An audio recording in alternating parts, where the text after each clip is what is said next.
So I'm Alan Leshner, and I'm a former director of the National Institute on Drug Abuse, but I'm now the CEO of AAAS. If you work in drug abuse, you know, people hold hands, sing Kumbaya. You say, good evening, they go, good evening.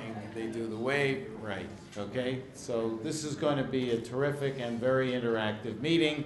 So can I suggest that we lighten up a little bit? So good evening. Good evening. Thank you very much. You may live. I'm still Alan Leshner. I'm the CEO of AAAS and the executive publisher of our journal Science. And I get the pleasure of being the first welcomer. I want to thank you all for coming to this meeting. I want to thank Tom Cech and his colleagues for having come up with the idea, done a great deal of the work. In particular, Melanie Roberts, who just disappeared, and her colleagues have done a spectacular job pulling this meeting together. My colleague Daryl has been a serious part of the planning of it.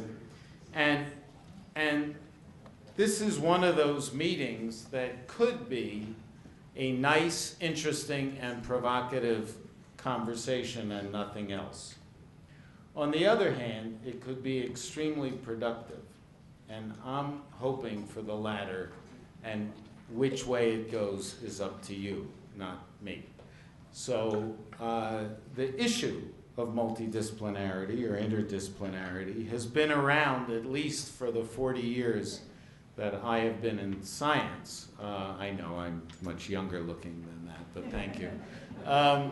I, in fact, am one of the first psychologists who was actually trained both in psychology and in physiology, and therefore was something called a physiological psychologist. We're all now called neuroscientists.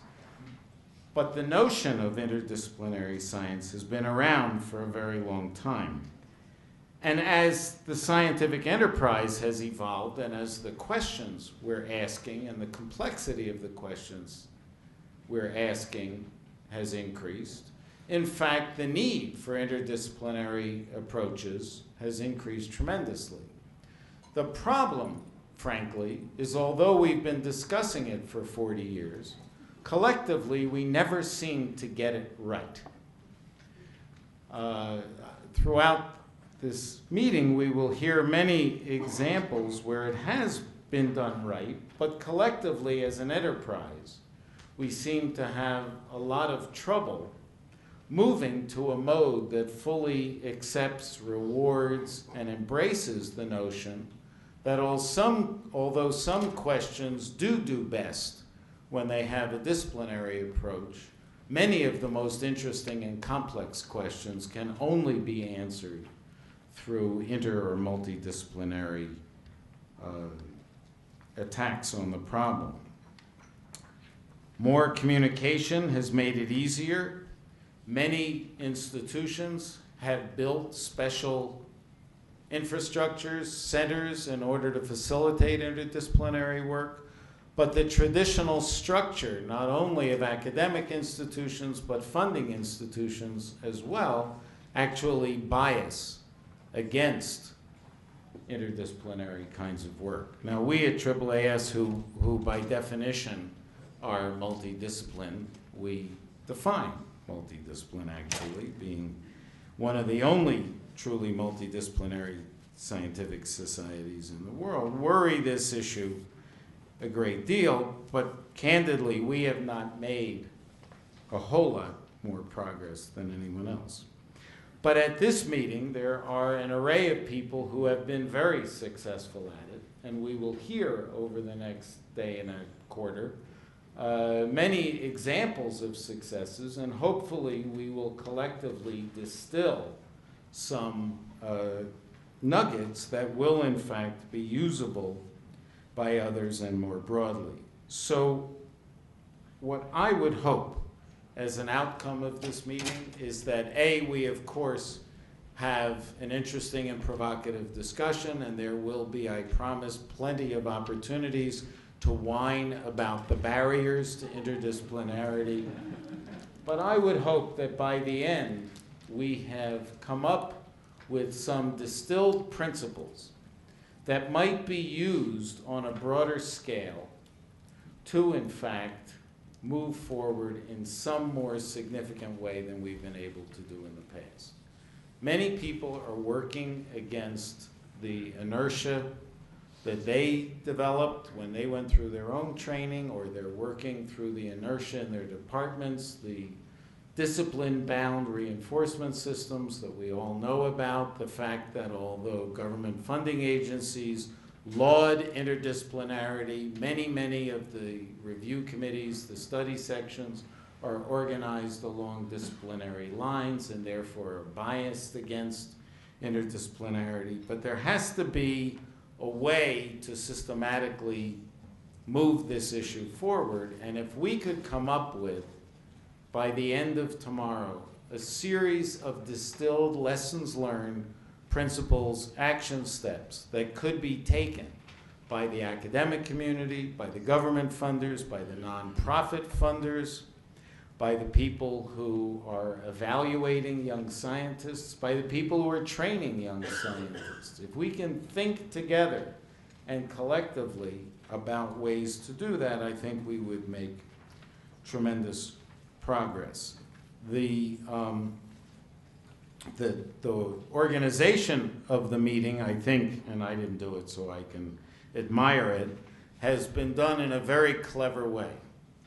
There are going to be a series of talks, but those talks are to be very short. There is a very frightening device here, by the way, which goes green, yellow, and red, and evidently when it goes red, you get all kinds of illnesses that you hadn't been planning. But there will be a series of short talks, and the organizers have, in fact, built in a lot of time for conversation.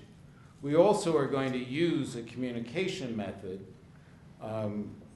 that should be at least interesting, but probably very useful, and that is that as the sessions are going on, you can contribute questions and comments. Now, this is all laid out in your booklets and your program, so if I screw this up too badly, you'll be able to figure it out anyway.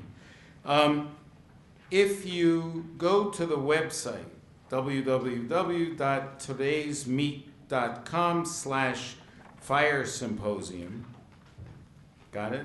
todaysmeet.com/FIRE Symposium, like Twitter, using 140 characters, you can send in a comment or a question. It will be moderated in case you had anything inappropriate that you have been storing up and have wanted to say in a public venue for quite a while. And then they will go into the panel discussion.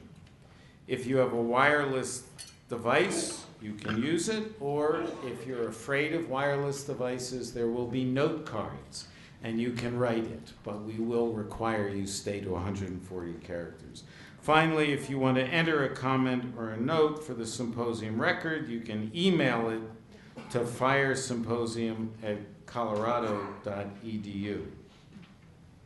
Again, at the end of this meeting, we are hoping to distill the wisdom collected from your participation, the speakers and their experiences, and see if we can come up with a series of principles or lessons learned that then could be published in some form and distributed more broadly. So this is not just an interesting and provocative conversation. Now, I've been asked to make one more logistic announcement, and that is that rumor has it that behind that column is food, right? There is additional food. I've been told that some of you are starving. There will be a 3-minute biology break where you can scramble for the food before our first speakers come to the podium. What do you think? How about between the speakers? My handler is just... So between Dr. Cech and Dr. Botstein, we will take a momentary break, let you collect some food, and that way we won't feel as if you have not been. So what will happen in the remaining the remainder of this evening is I will introduce Dr. Cech, and he'll speak. We'll have a very short break, really.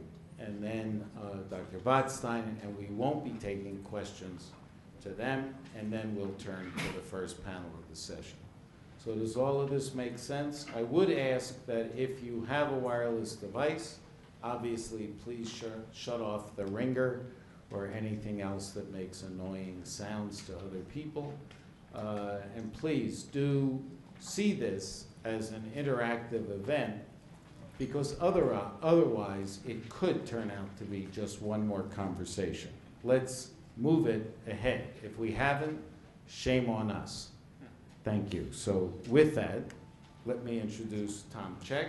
I think everybody knows him. His bio is in the folder that you have in the program. Tom Cech is the Nobel laureate who is a past president of the Howard Hughes Medical Institute. He is now the director of the Colorado Initiative in Molecular Biotechnology and distinguished professor of chemistry and biochemistry and a Howard Hughes investigator here at the University of Colorado. And with that, Tom. Thank you.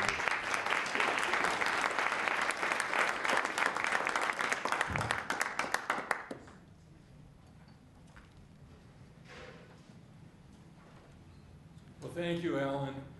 Thanks all of you for coming, and we look forward to your participation in this event. The word symposium comes from a Latin and Greek word which derives from drinking party of the educated. So I can see that you've all, the drinking party part is well in hand. What I've been asked to do tonight, is this on? Don't start my time until I actually get slide number 1 up there. I've been asked to introduce the concept of interdisciplinary interdisciplinary research, and then David Botstein will do the interdisciplinary education part. And then we both have a chance to speak again tomorrow to correct the mistakes we make tonight. So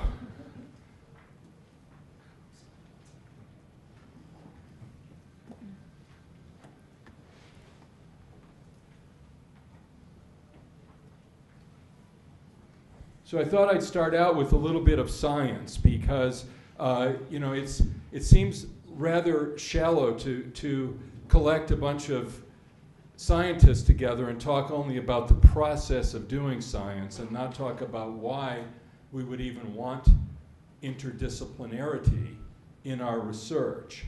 And this could be, different people would do this in very different ways, and so there's no right way to introduce this, but I thought I would just give one example of how, of what opportunities we have in the area of interdisciplinary research. So as you all know, the amount of DNA sequence that is being collected is increasing at a extremely rapid rate. Here you can see 1999 to 2006, but if you think that's something, look at how 2006 compares to 2008. It's barely on the map, and now if we go from 2008 to the present, we can see that the amount of DNA that's being sequenced each year far exceeds the sum total from the time that the dinosaurs inhabited. They didn't sequence a lot of DNA actually, but from the time the dinosaurs roamed the earth to a year ago. So this is a pretty phenomenal increase, and accompanying this is a increasing understanding of the parts of the genome where mutations are associated with various human diseases. And this is not a bad portfolio if you think about the number of diseases where we have some indication of genetic loci that contribute either a very small amount or in some cases a much larger amount to the propensity to get that disease. But yet this has not led to much of an increase in approval of pharmaceuticals that help ameliorate the effects of these diseases. In fact, if anything, you can see perhaps a somewhat downward trend, and we could argue about whether this is due to the risk aversity of the FDA or the lack of scientific innovation, but in any case, it doesn't look all that impressive. And maybe part of the reason is that as biochemists and cell and molecular biologists flesh out these signaling pathways and other complex pathways by which molecules interact in cells, and even find that there are human diseases that are related to these pathways, that the real world is not so simple as that cartoon. In fact, everything is sort of interacting more or less with everything else in a human cell, let alone a human tissue or an organ or an entire organism. And so the traditional academic approach, which works for me, but I think we see that more and more, just carving out a little bit of this and understanding it deeply, although it remains useful, what we really need to know is how everything stitches together. And so really the bottom line is that we're not suffering from a lack of data here, but more from a lack of robust analytical approaches, which means applied mathematics and it means computer science, but it doesn't mean those disciplines isolated in a room doing something that is intellectually stimulating for themselves, but it means them interacting on a very frequent and robust basis with the biological scientists, biomedical scientists who are more in touch with the problems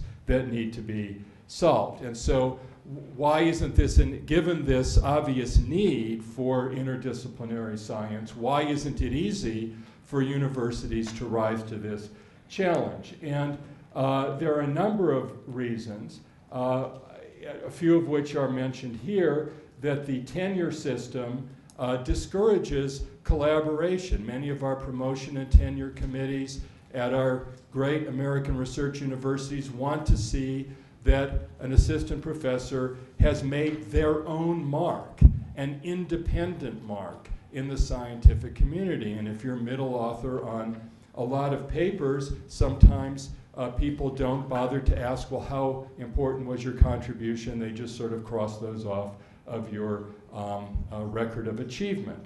And the whole career and reward structure, in fact, perhaps exemplified by the American Chemical Society, which of course honors only the contributions of other chemists. And then you get the, sorry about that, that just slipped out. I'm a chemist and I didn't really mean to pick, you could pick on all kinds of people.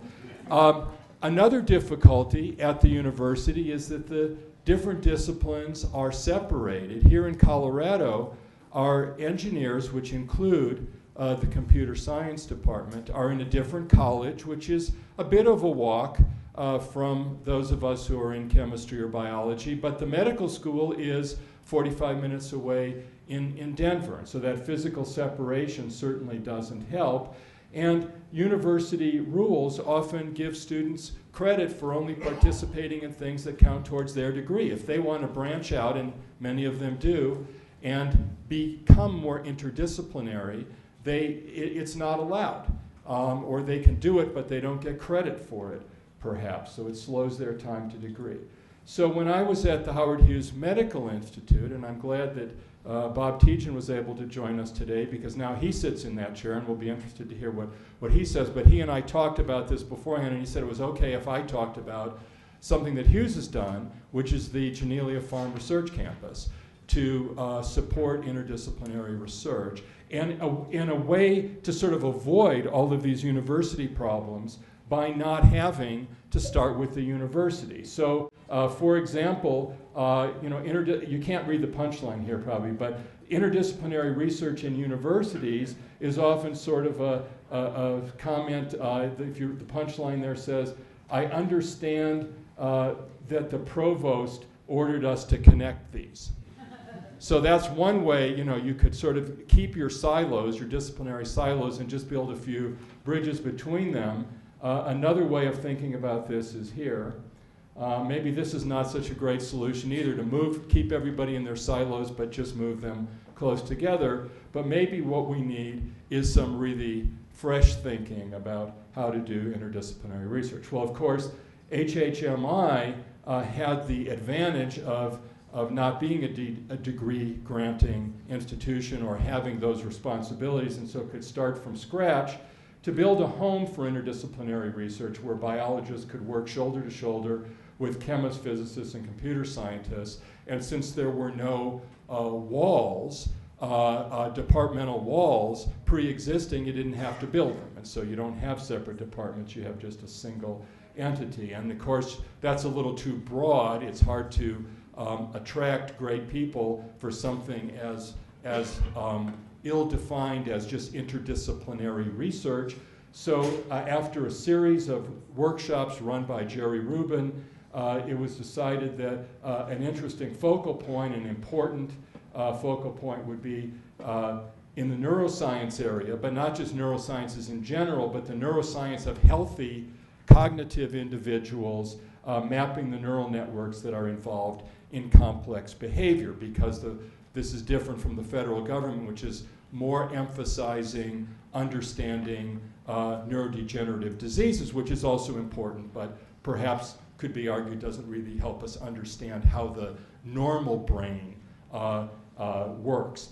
And so this is perfect for interdisciplinary research because you need new imaging devices, tools, instruments to trace these complex networks of synapses between neurons, and also computational tools to deconvolute that vast amount of information and really make some sense of it. And so, and by the way, this Janelia Farm was named by the farmer who he bought the land from. He had two daughters, Jane and Cornelia, and this is sort of a genetic hybrid between the two names. And we decided to leave the name Janelia Farm because we knew we weren't smart enough to know what would be going on at the institution in 20 years. And if you name it something like, Post-Genomic Center for really cool genetics, that's going to sound really silly in 20 years. So we just kept the name Janelia Farm. The idea was to have small research groups, in part because then it could be all totally internally funded with no grant writing required, but also because having a small research group, as shown by the famous example of the Bell Labs, really encourages the groups to interact and collaborate with each other. If they want to solve a big problem, they have to pool their talents and pool their resources. An untenured staff was a way of ensuring that there would be, I don't know if high turnover is the right number, but to ensure that there would be refreshment of the scientific population. And then this was not being done just for the internal gratification of the people at the farm, but instead was to be an international hub and has become an international hub, not just for scientific meetings and workshops, but also for collaborations, for people flying in from around the world to already stocked laboratory where they can set up a collaborative experiment, maybe leave a student or a postdoc there, fly back to their home institution, and come back occasionally to see how things are going. And a lot of time was also spent by my colleagues at Howard Hughes in thinking about how the architecture should support the science, that there should be a design that creates or promotes what I like to call productive collisions. Now, this is a term from physical organic chemistry, that two molecules will undergo chemical reaction only if they collide at the right orientation and the right velocity to undergo reaction. And the same, in a way, can be said of people, that if they don't interact, if they don't encounter each other in the right sort of way, you don't really spur these collaborative interactions. The building, although massive, was transparent, again, to promote people seeing each other and interacting. And since we don't know what science will be like in another 5 or 10 years, instead of hard plumbing and hard wiring everything into the lab, everything is very flexible so that it can be converted from, for example, wet bench space to computational space to robotic space very cheaply. And yes, there is a lot of glass here. You can see it at night, glowing. And even though a lot of time was spent trying to figure out how to promote collaborative interdisciplinary science, we have to remember that as articulated by the wonderful Max Perutz, who's now passed away, the first director of the Medical Research Council Laboratory of Molecular Biology in Cambridge, England, that creativity in science, as in the arts, cannot really be organized. It arises spontaneously from individual talents. But nonetheless, well-run laboratories can foster it. And then what do you really need to avoid? Hierarchical organization, inflexible bureaucratic rules, and mounts of futile paperwork, which could kill it. Discoveries cannot be planned, they pop up like puck in unexpected corners. So the system is important, but it's ultimately the people and their creativity that are gonna make it work. So then I moved back from this wonderfully cloistered, in more than one way environment, and here's the view from my laboratory window. In Boulder, on a typical spring day, it was like that a couple of days ago, I don't know if it'll be like that tomorrow morning, to see if we could do something at the state university level that would have this same sort, but it wouldn't be the same as Janelia Farm, right? First of all, we don't have the money. And secondly, we have inherited this very strongly entrenched disciplinary environment, which is typical of American research universities. So it's going to be different, but is there a way of developing another model? And I'm going to say a little bit about our model, realizing that it's not the only model and that others will have other exciting models to present to you tomorrow. And this has been called the Colorado Initiative in Molecular Biotechnology. We're about ready to rename it the Colorado Biofrontiers Institute because we think that this name is so easily forgettable.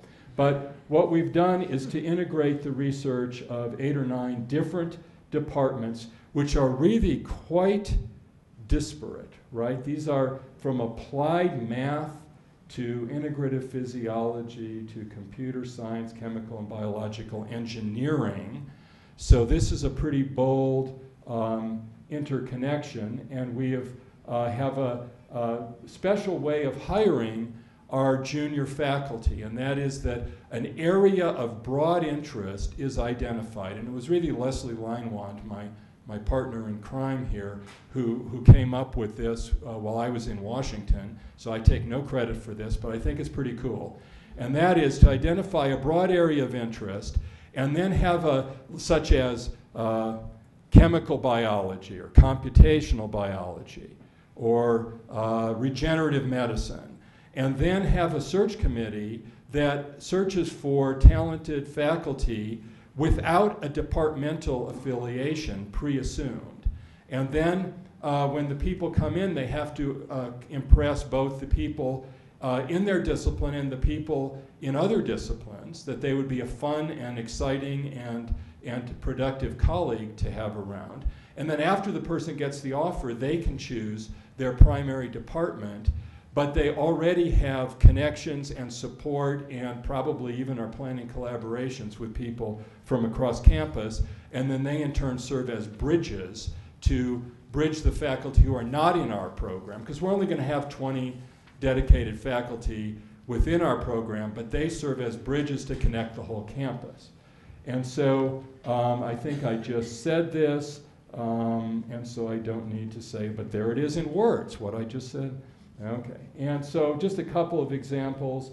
Rob Knight really bridges genomics and microbiology and computer science. He's working, for example, on bacteria in our digestive system that turn out to be not only perhaps a passive marker of whether we're well-fed or starving, but as shown in some mouse experiments, perhaps even can drive feeding behavior gain of weight or loss of weight. So this is the whole new area of the metagenomics, where instead of sequencing individual pure organisms, you sequence a population and figure out afterwards from the DNA sequence who was present in the biological sample. Christy Anseth, one of our bioengineers, is another example. She works at the interface of engineering, chemistry, and medicine to engineer the artificial tissues that are going to replace my knee when it gives out because I'm jogging too much on hard surfaces. So what have I concluded? Maybe my colleagues haven't all made these same conclusions, but some of the conclusions I've made from this grand experiment are that the barriers to individual faculty collaborating with each other here and at every other place I know are really quite low.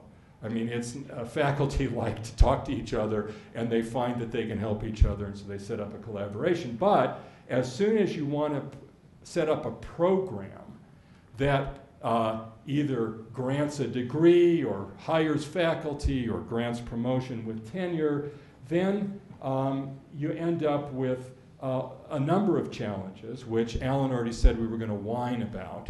And was that whine with W-H-I-N?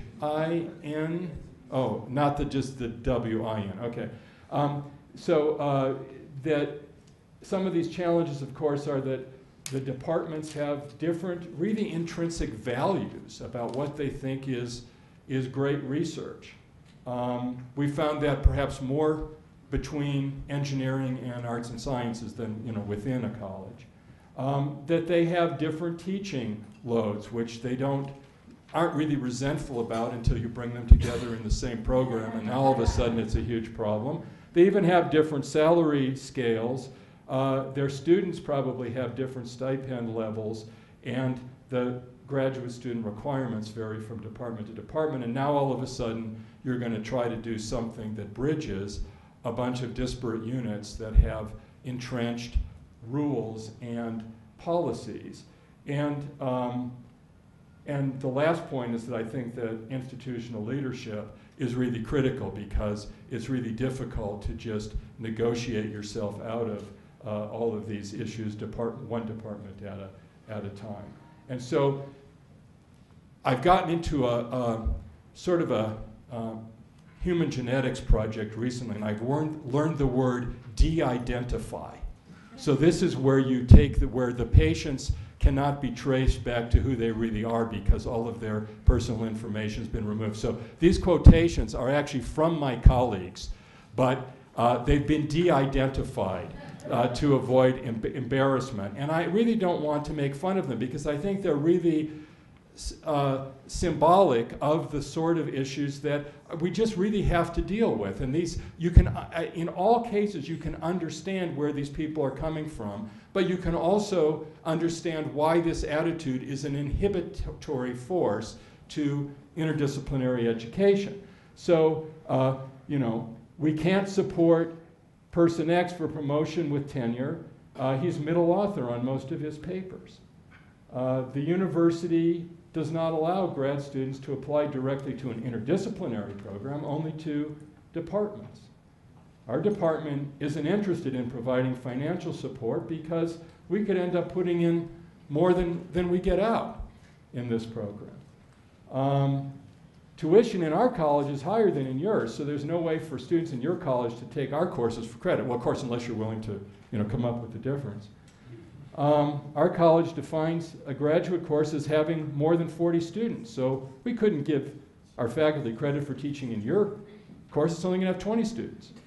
Our department couldn't give a PhD in whatever to these interdisciplinary students because they'd end up having only 2 courses in blank, and we require 3. The essence of scholarly activity is to have 3 courses.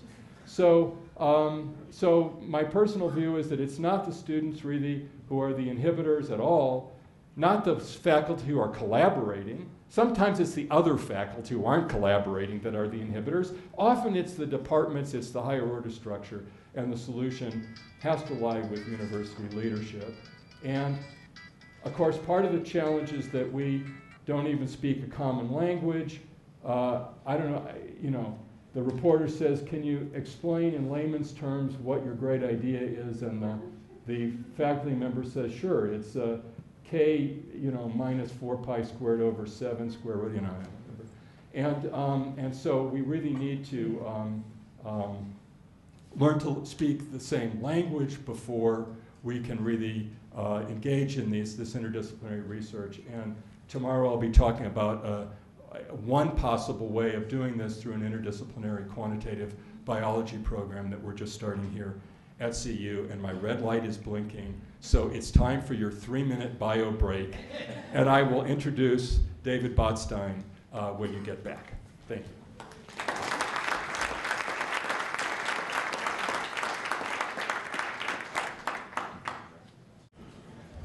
Actually, people can probably continue to get food while because my introduction of David Botstein was going to be very long, so that's because David is not only a personal friend, but he's a friend of the University of Colorado. He was our first Charlie Butcher awardee a few years ago, followed by other distinguished scientists, including Paul Nurse last year and Roger Chen coming up, and Liz Blackburn after that. David, I only knew David, I'm not going to talk about his early years, because I only knew him starting at his MIT years, but he moved from MIT to Genentech, to Stanford, and now to Princeton, where he's the Anthony Evnen Professor and Director of the Louis Sigler Institute for Integrative Genomics, which you can tell is interdisciplinary by the name.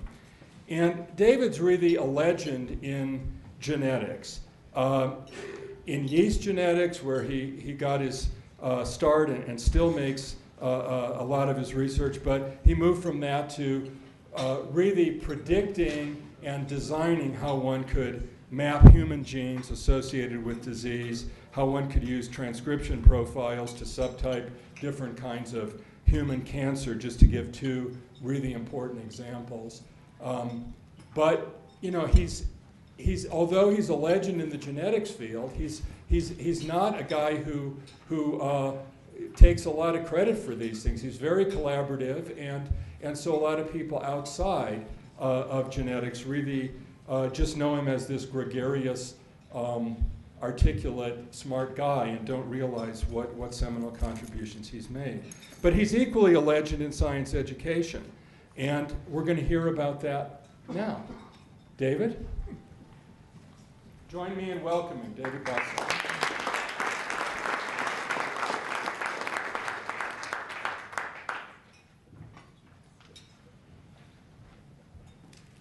Well, thank you for the nice introduction and the opportunity to talk about a subject that has become an obsession with me, and maybe also a few of you, and the opportunity to say, and I did ask Tom whether this was going to be okay, to say some maybe uncomfortable things about why we are where we are, and how hard it's going to be to overcome some of the issues that we have.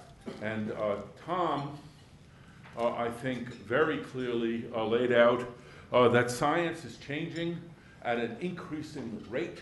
It is becoming, by any reasonable argument, more and more interesting and more powerful, especially biological science. And on the other hand, we are falling behind on the education front in two ways. One is the education itself, as I will argue, has been sort of frozen in time. And on the other, for the last 30 or 35 years, there has been a monotonic decrease in the number of our young people who elect to become professional scientists.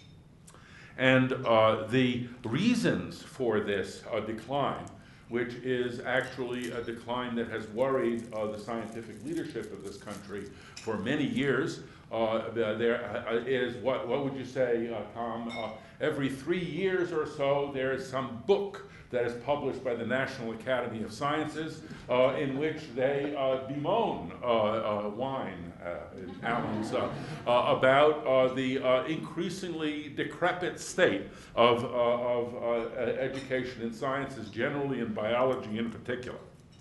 And there are many theories as to the reasons for this. The most common kind of reason is something about funding and about jobs.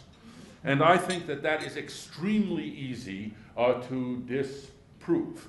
If you just ask the question, we have a monotonic decrease over 30, 35 years, and if you look at the funding or the job situation, it's been like this all of that time, and it's a little bit hard to do that. And those of us who have teenagers will understand that they're not thinking about the jobs when they're starting in college.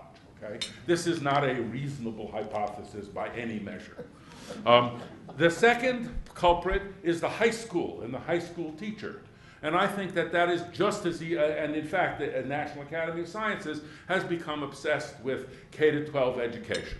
Now, there are reasons to worry about K-12 education. But the worry doesn't really apply to the pool of young people who are likely to become professional scientists.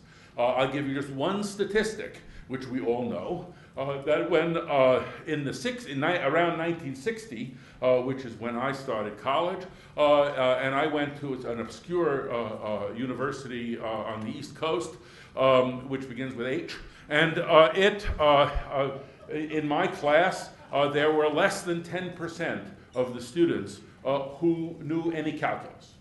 Today, it is over 90% at Princeton. It's over 90% at Harvard as well.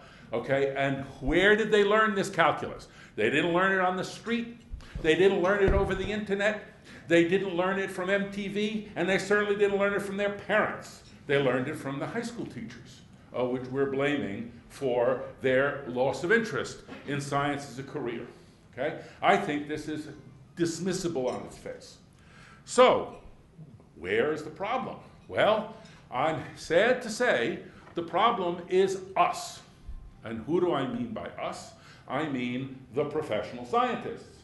The people who used to think of themselves as professors, meaning that they teach in a meaningful way at the undergraduate as well as graduate level, they have simply abandoned the mandate to teach at the undergraduate level.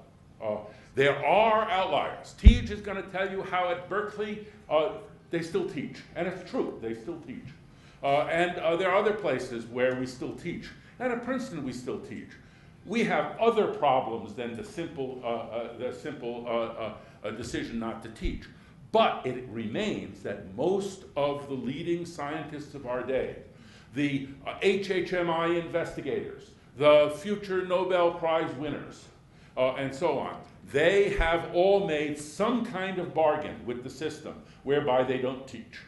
Either they work at a place where they explicitly have been hired by the promise of no teaching, or they go to the dean and they say, you know, I'm carrying $1.5 million of direct costs, and I'm just too damn busy to teach, okay? And I need released time. It's sort of like detention, getting out of detention in high school, okay? I need released time because I'm so productive of money, okay? So the problem is extreme because the universities have taken the money and they have done something else. They have told the faculty in undergraduate institutions, it's not good enough to teach 4 different kinds of calculus and 3 different levels of physics. You got to teach 1 to 1,000 students at a time because universities are getting bigger. And you know, it's actually very challenging to teach anything to anybody on that scale. This teaching is something that doesn't scale so well. And it's so important to us that we shouldn't be asking the impossible. But the fundamental problem is that we no longer take undergraduate education seriously. We don't take seriously either the interests or the abilities of our undergraduates. And I will have much to say about that. And we certainly don't teach them the right stuff. So I'm going to talk today a great deal about an analysis of how we got here and the nature of the problem. And tomorrow I'm going to describe to you an experiment which we have done at Princeton based on the principles that I will expound this evening, and some progress that we have made on a sort of, really a trial basis. Think of it as a pilot plant experiment. Which, as I will tell you, should not be taken literally in detail, but directionally we believe that we've actually validated many of the apparently extreme statements, they're not extreme at all, that I've just made. Now the analysis starts with following, I love Gedanken experiments. So here's the Gedanken experiment, okay? Everybody knows what a Gedanken experiment is. It's a thought experiment. You don't have to carry it out, okay? So imagine a young lady, let's call her Mildred. And Mildred goes to a great research university. It can be any of them, okay? And says that she's interested in neuroscience. I choose neuroscience because Leshner introduced it earlier, right? And what happens to her? She goes to a person who's usually not even a faculty member, typically is called a student coordinator. And this student coordinator will say, Mildred, it's really interesting that you have this ambition to learn neuroscience. But first, you have to take 2 courses in mathematics, 4 courses in chemistry, 2 courses in physics, all in the presence of hundreds or thousands of other students, none of whom want it for its own sake, but just as a prerequisite, so that they can learn something they're actually interested in. Who among you would take this deal unless, you have a tiger mother or something, okay? Or some unfulfilled masochistic ambition to memorize the bejesus out of something you don't care about, okay? That is not an exaggeration of what goes on in these prerequisite courses. The faculty hate to teach them. I hated to teach them. Why? Because it's no fun when you're teaching students who are obviously unwilling to learn. So we need to figure out how to get the 25% or so students who claim that they're interested in science when they come to college. By the way, that number has stayed very constant since the 50s. That number does not change. In all those National Academy things, you don't see that number changing. But the number that finish, that's what's been falling. Okay, so what's the deal here? Well, what are we teaching in these prerequisites? Well, not to pick on everybody, I'm going to diss everybody. Okay? Chemistry. If you go to your average research university and see what there is in introductory chemistry, okay, you will see something that Linus Pauling, if we brought him back, would recognize because he instituted exactly that in 1926. Now, chemistry, I understand, has changed a lot since 1926, but the teaching has not, okay? Physics, all right? There's no modern physics. Everybody understands that you have to have, very basic physics, and there's certainly nothing after, let's say, 1955 that is ever offered at an introductory level. And no mention is made of any of the particularly interesting areas of physics today. You certainly don't get string theory or black holes, okay? So, mathematics. We have been deriving stuff from Peano's postulates, okay, since the beginning of time, okay? We do calculus and more calculus, and if you're not happy with more calculus, we won't teach you anything else. Probability and statistics, don't bother me. Linear algebra, only if you go through this prerequisite additional calculus, okay? And biology, it's just memorization. And for those of you who don't believe me, okay, let me propose to you an experiment. Go home, find a middle school textbook in biology, and then find an introductory textbook at college, and see if you can tell the difference. If I tear off the covers, you can't. Okay, they're the same. I used to do as a joke when I was teaching at Stanford, I would have this heterogeneous collection of graduate students and a couple of medical students and MD, PhDs, you know, a sort of standard stew. And I would ask, how many times have you guys been taught the Lac operon? The median was 5. The range was 2 to 20, okay? Unbelievable, okay? But that's what we do, right? Is this a good idea? Absolutely not. Not only do we do that, but we teach everything in a different language. So you have exactly the same cross product. It's called one thing in statistics, another thing in chemistry, and yet another thing in physics. I've had people get red in the face arguing about a statistical point, and it turns out they were when somebody had the sensible suggestion, why don't we write up the equations? And they would, one guy said to the other, oh, is that what you mean? It's a Tower of Babel. Okay? And I remind you that we crashed the first Mars lander because one of the groups that was allegedly collaborating was in feet per second, and the other one was in meters per second. Okay? And feet and meters are not the same. Okay? Although the principle underlying is the same. Okay. What's the problem? The problem is scale. The best teachers don't, and they used to. So I was privileged to go to a great research university. I learned biochemistry from Conrad Bloch. He taught it by himself. He probably had a grader to about 60 people, and he started at the top left of the board, bottom right of the board, started with glycolysis, ended with cholesterol, okay, with which he had something to do, and it was magnificent. And he knew all of us. I met him a few years later. He recognized me. Okay? And in those days, I didn't talk a lot, okay? So, certainly not in class. No one talked in class, okay? So, this is a really big problem, and the Tower of Babel is the worst part of it. So, we decided that what we need to do at Princeton is to focus on those prerequisites. We set as our goal that we would start with the knowledge of calculus. We would take that as read because they all had it in high school, that we would not repeat anything that they had in high school if we could possibly avoid it, and that we would teach the physics, chemistry, all the interesting stuff together, okay? If we needed, we believe in the Toyota system. We teach the principles just in time, like no piles of tires out front. Okay. It's worthwhile thinking about how we got here.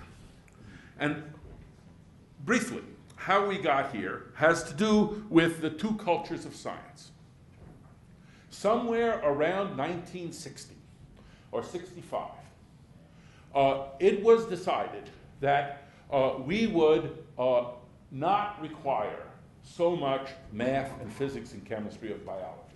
I think this was in the interest of getting more people into medical school or something like that, okay? And what we would do instead was to raise the bar for the physical sciences so that we could, so that, you know, these pre-meds wouldn't actually contaminate the heavy physics courses, of which there was never any danger, let me say, okay?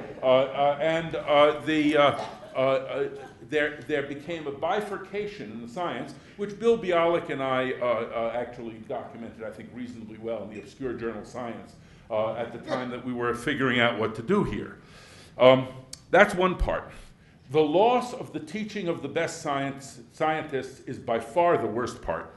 The inappropriate scale and the power, and this is the part that the repeated books of the NAS emphasize very strongly, is the power of the MCAT and the fact that in most research universities, most of the students who take these early courses are not interested in them. They need them for some external reason in the future. In fact, the medical schools, by and large, won't allow exceptions. And you have to have an organic chemistry. I ask you, when's the last time your doctor did any organic chemistry? And if so, did he or she use the Grignard reagent? I doubt it very much, okay? Kind of appalling. Yes, he would have, yes. Okay. They don't even talk about mass spectrometry. Okay. And the final one, and the one that is in many ways the saddest, is the one that Tom has already strongly alluded to, which is academic politics. So these prerequisites live in part because nobody wants to teach, and in another part, in an ironic way, because they get paid to do this as a service. Okay? Now, no self-respecting scholar wants to be a service teacher. It's like being a service dog, okay? That's not what you want. You want to teach why your field is the greatest thing, and you don't want to explain every day what you have to exactly know for the exam, okay? One of the great things, jumping ahead to tomorrow, is that we never get asked what's going to be on the exam in the integrated science program. That's not how they think. That's not how we think. This is, in a way, back to the future. All right, so the obstacles are then easy to say. Academic silos, scale, academic system, and the funding of teaching.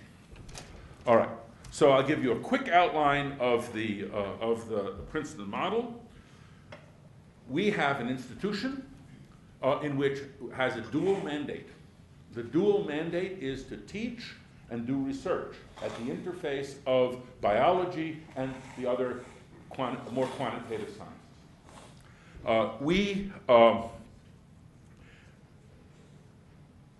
know each other very well as researchers because we have an orthogonal task that we also share, which is teaching in the integrated program. So that turns out to be a very good combination. We have very many departments engaged, and the way we designed the program was 6 full professors had lunch together for a full academic year, lunch on the Louis Sigler Endowment, but not a fancy lunch, let me tell you. And we argued back and forth for hours, looking at everything that was in the prerequisite courses and saying, is this idea, this problems, this particular thought, is this fundamental or merely traditional? If it was merely traditional, we simply discarded it. And we looked at the fundamentals and said, is that really all we want to teach? And at that point, we said, oh, no, that's not right. For example, we want the students to be able to do computation on their terms, to make the computer do what they want to do, and not what Bill Gates or Steve Jobs mandated that they could do, okay?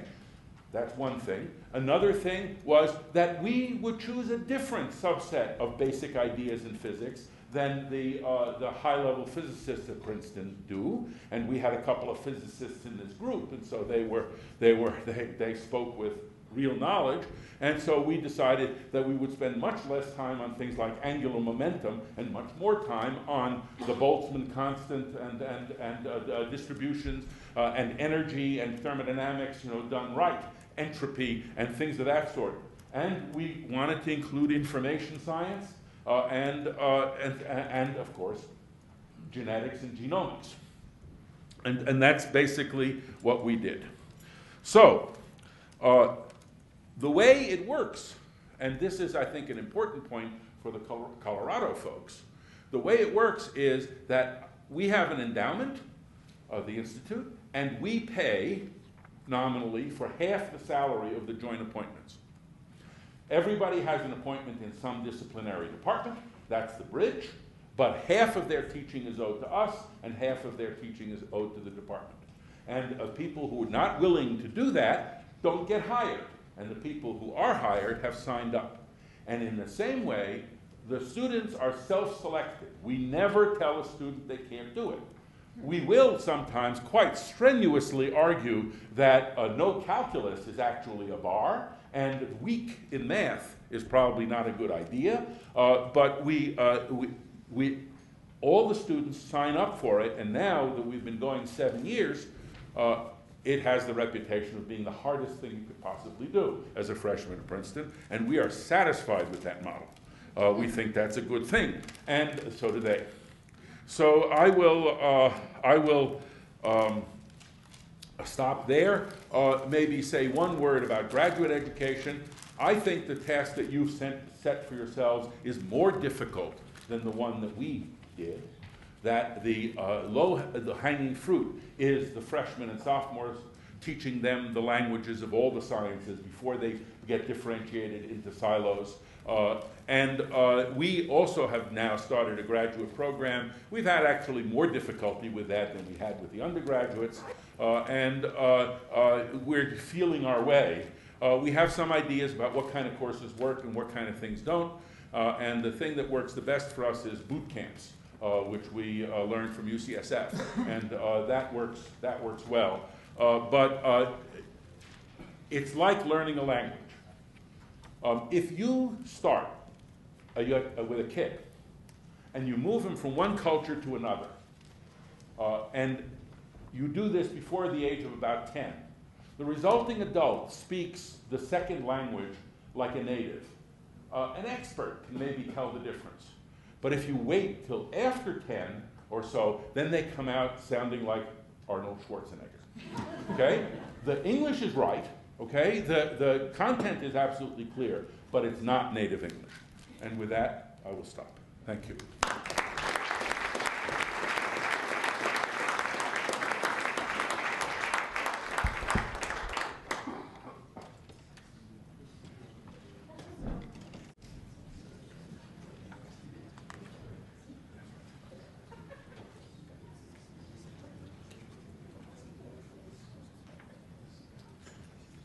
Okay, while everybody's being recorded for posterity here, welcome to the first of the sessions. I'm Barbara Wold. I'm from Caltech.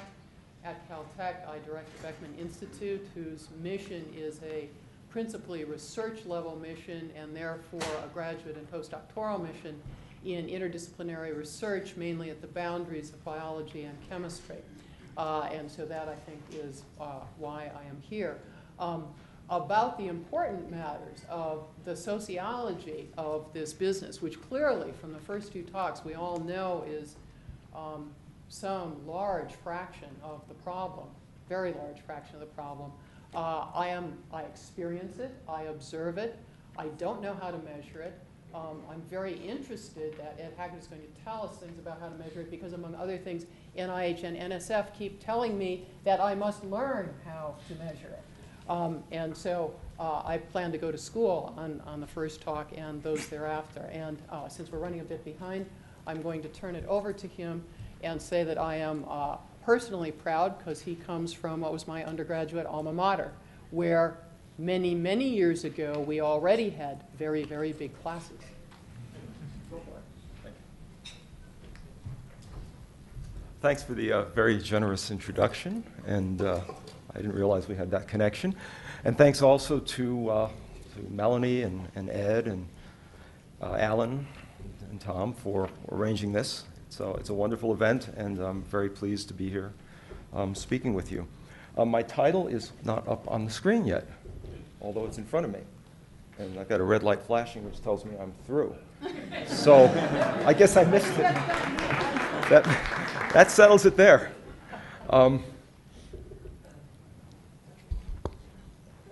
Is it up? Oh, I can. Oh, it says Epson. That's close. Okay, good. So I chose my title strategically. It's toward metrics, which means that however far I get in that direction is going to be good. We'll call that an accomplishment, okay? Let me just move quickly here. So this frames my talk pretty well. And it comes from a book that was important to me back when I was a graduate student. This was edited by some of the leaders in science studies at the time. And it lays out 2 points that are, again, shaping what I want to say tonight. The one is that we're going to try to move the line a little bit from the ineffable toward at least the observable, if not quantifiable. And that this idea of polar opposites being crucial to science is going to be important to us in a way that plays in later in the talk. I want you to hold that idea in mind because it's very easy for people to talk about one extreme or another. We have to have a democratic or an accountable group in order to get good performance, and I'm going to try to persuade you that's not so.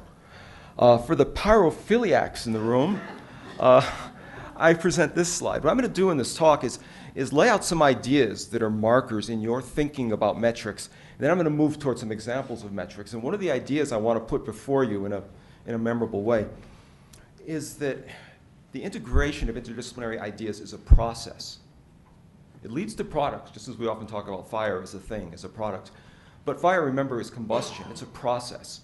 And what we want to move toward in the science of studying the integration of interdisciplinary research is toward understanding the process in ways that allow us to think about it more productively and understand it, and to manage it adaptively as it goes on. Of course, if you're going to move in that direction, the first thing you need to think about is what you're going to measure and why, what these ineffable qualities are. And it is theory that brings things into focus, that gives them names and shape and makes them perceptible to us. And until we have a theory, we're not going to know what ideas we want to move toward metrics of, what sorts of ideas matter to us. So the place we need to begin is with a set of ideas that help us to have a discussion of the components of interdisciplinary integration.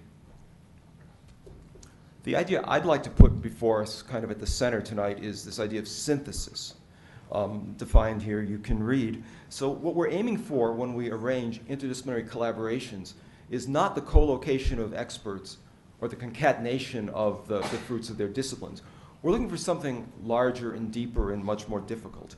This innovative, creative, potentially transformative, that's why that little NSF cover is there. Some of you probably recognize the National Science Board's Transformative Research Report. What we're looking for from interdisciplinary collaborations is something more than this combination and concatenation. We're looking for a reaction, for something wholly new, something emergent to result from the research endeavor.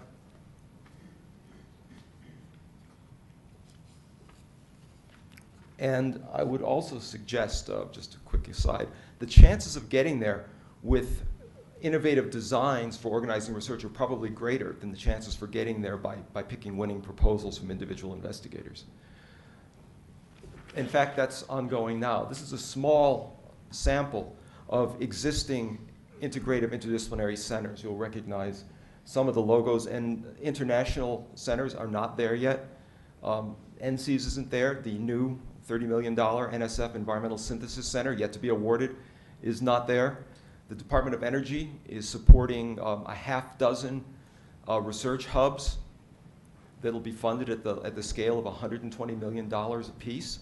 If you look at what they are, they turn out to be synthesis centers, centers that are synthesizing among disciplines and reaching from scientific disciplines into the world of practice. So the innovation is there now, and the reactors for causing those productive collisions are being constructed on an experimental basis with high stakes in many fields of science now. We need a way to think about them and a way to measure them. And our thinking and measuring are in early stages. I'd like to suggest some elements of a theory that then propose some observables. This is not such an innovative theory. It's new words. You probably haven't seen these words put this way before. But you can go back 50 years to Sarnoff-Mednick and get an associative theory of creativity that says that bringing disparate things together into a new form is a high creative accomplishment.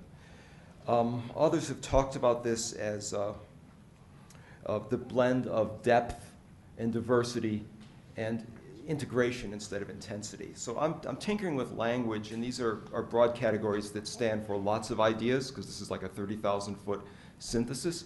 But let me unpack some of these just for a minute. So the reason I have capital up there at the top is I'm thinking, as an economist might, that this is a productive endeavor. And the capital that matters here is the intellectual capital or ability, the depth of preparation and knowledge of the folks involved in the synthesis. Their social capital, or the extent and richness of their networks, both within and outside. The technological capital, or the ensemble of research technologies that they bring to bear to solve the problem. All those are the capital, or the depth of resources available in the site to accomplish the synthesis. The diversity matters as well. Again, Sarnoff-Mednick, this notion of having taken high ability from a broad scope. Daryl will say more about diversity and say more also about measuring outcomes, but I highlight that diversity is not just names on a roster. The reason it says diversity in process is some new and very good work on group intelligence suggests that what makes a group go is having a certain kind of social sense where it takes the most and best that all of its members can produce. So merely having people on the roster but silenced by seniority or gender or ethnic or disciplinary differences is almost as bad as not having them present at all. And the key idea here, intensity. EE stands for emotional energy, and I'd be on 2 lines if I tried to spell it out. The notion comes from Randall Collins' theory of scientific productivity. What it takes to make these diverse and deeply skilled people work together is this energy. The picture at the bottom here is a tokamak.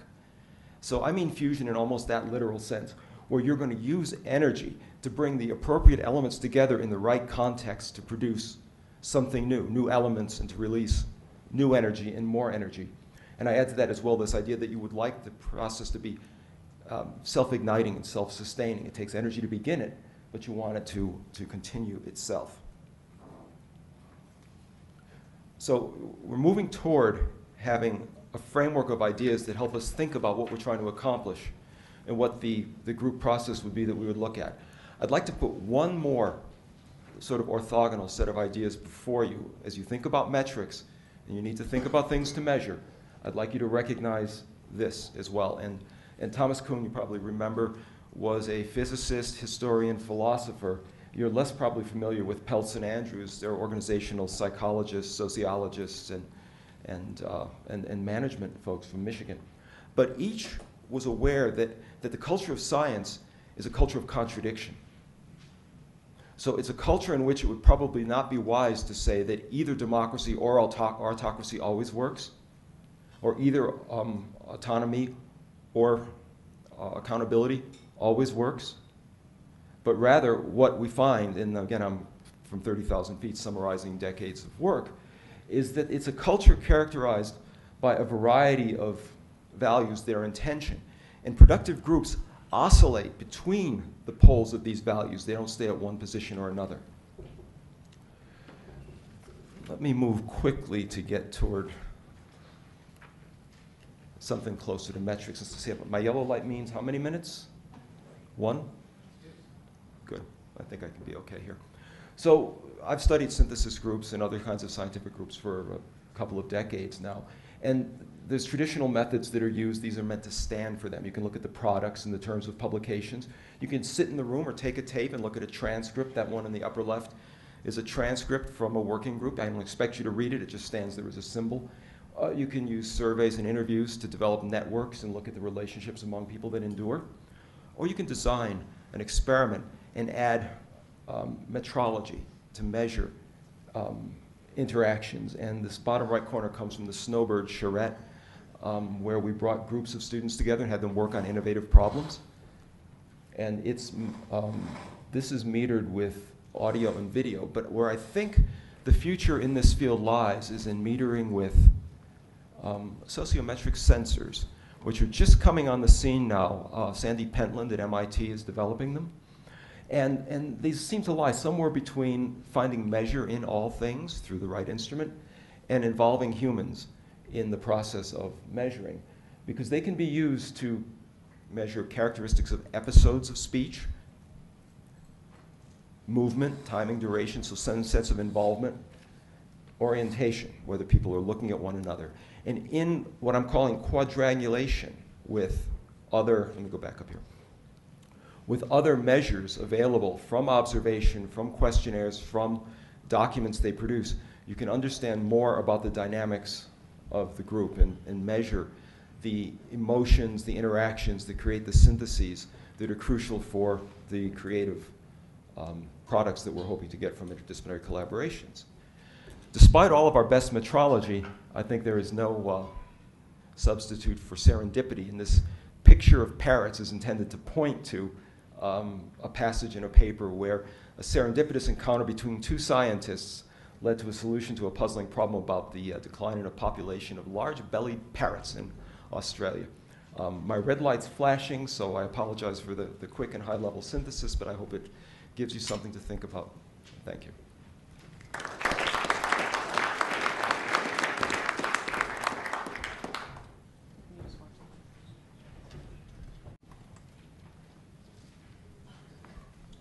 Thanks very much. While he is getting the next computer slides up, I'd like to do the introduction of Daryl Chubin. He's the founding director of the Center for Advancing Science and Engineering Capacity at AAAS. And he's going to tell us about what is now fairly long-standing and really interesting to me group of entities, the Science and Technology Centers of NSF, which I think probably have a lot to say about the problem at this point. Go for it. Thank you. Good evening. This is a case study. That was my charge. A multidisciplinary AAAS team completed earlier this year a review of NSF's only cross-directorate centers program, known as the Science and Technology Centers. The team reviewed the population of active STCs, 17 in all, funded in 3 cohorts from 2000 to 2009. And as you can see here by the definition, STCs typically engage in interdisciplinary, collaborative, interinstitutional research directed at complex, high-priority, science-based questions. In short, what STCs are incubators of interdisciplinarity. This is an assertion on the part of NSF.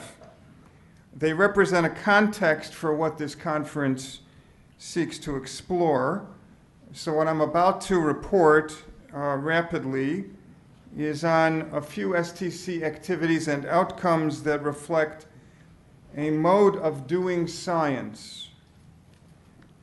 This is what the charge was to the STC program, what we tried to do in 16 months' time. These slides will be available, by the way, so don't bother writing them down. The 5 objectives that NSF mandates are what you see before you.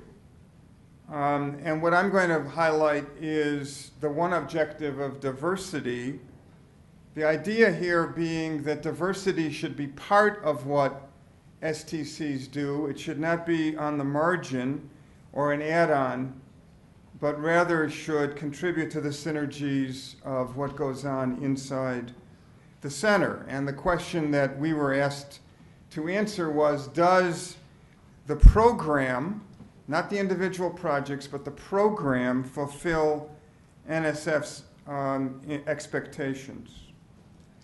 So this, in short, is what we did. There are people in this audience who participated and others who may have heard of these reports. There are 3 reports, all of which are available from the AAAS website free of charge unless you want a hard copy, and I can oblige you on that.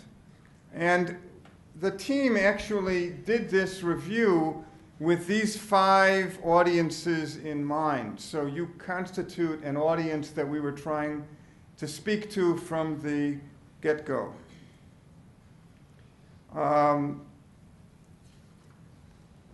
We utilized an array of data, which of course I can't display, but I can only list by category. And the idea here was to try to triangulate what goes on inside of the STCs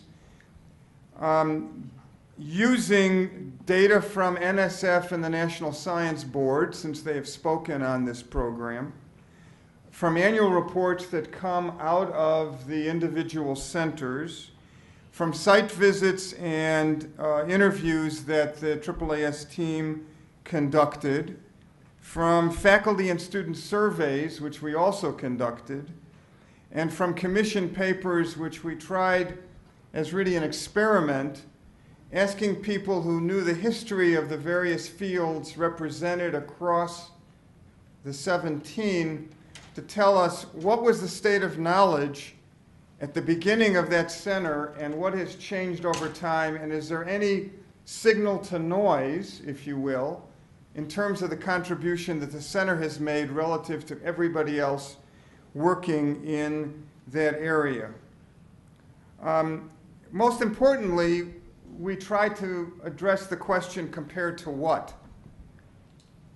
And if we are hypothesizing that centers are doing something different and special, it's not only a question of how you measure it, but how you measure it compared to what.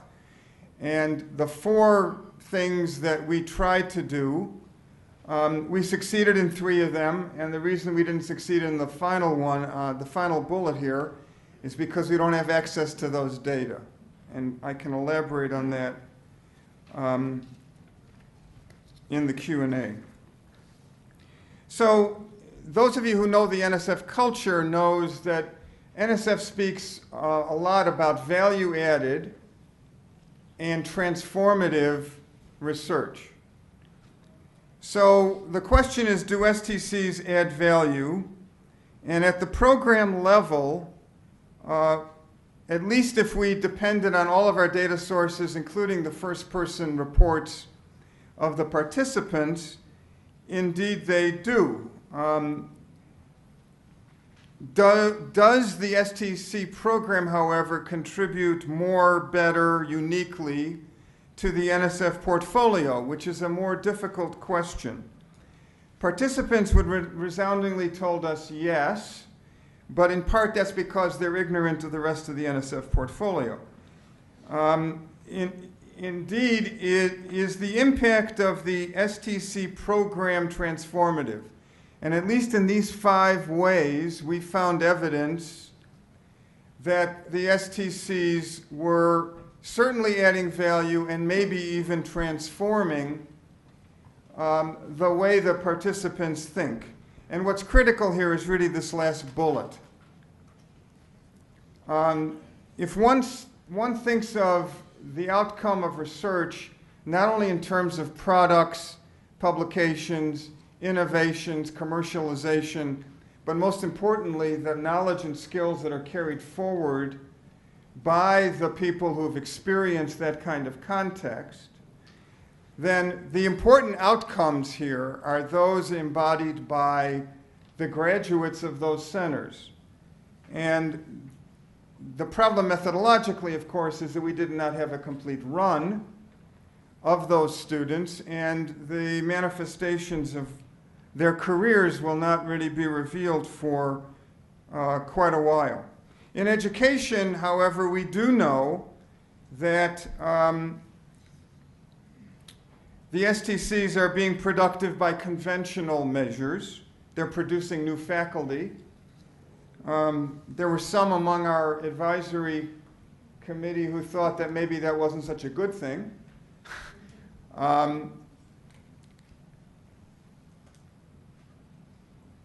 But certainly in terms of diversity, and we were quite surprised by this, and by the way, so were the individual center directors who didn't believe it when we first reported it. The STCs are more diverse by gender, race, and ethnicity than the departments from which they are recruited. In other words, the centers have got no control over who is admitted to the institution. Once they are enrolled, however, they do a better job of attracting them and creating critical mass. And here are all the numbers, which you obviously cannot digest, but the representation of students of color and women is greatest at the undergraduate level, better than the national average at the graduate level, and even better than the faculty in the aggregate at the national level. So, conclusions in this race against time. We cannot answer the question of whether diverse interdisciplinary teams working within STCs are more productive or satisfied or innovative or pursue more high-risk research, but the evidence points to all of that.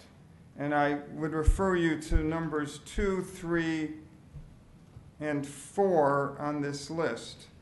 NSF is going to have to commission another study to find answers to those questions.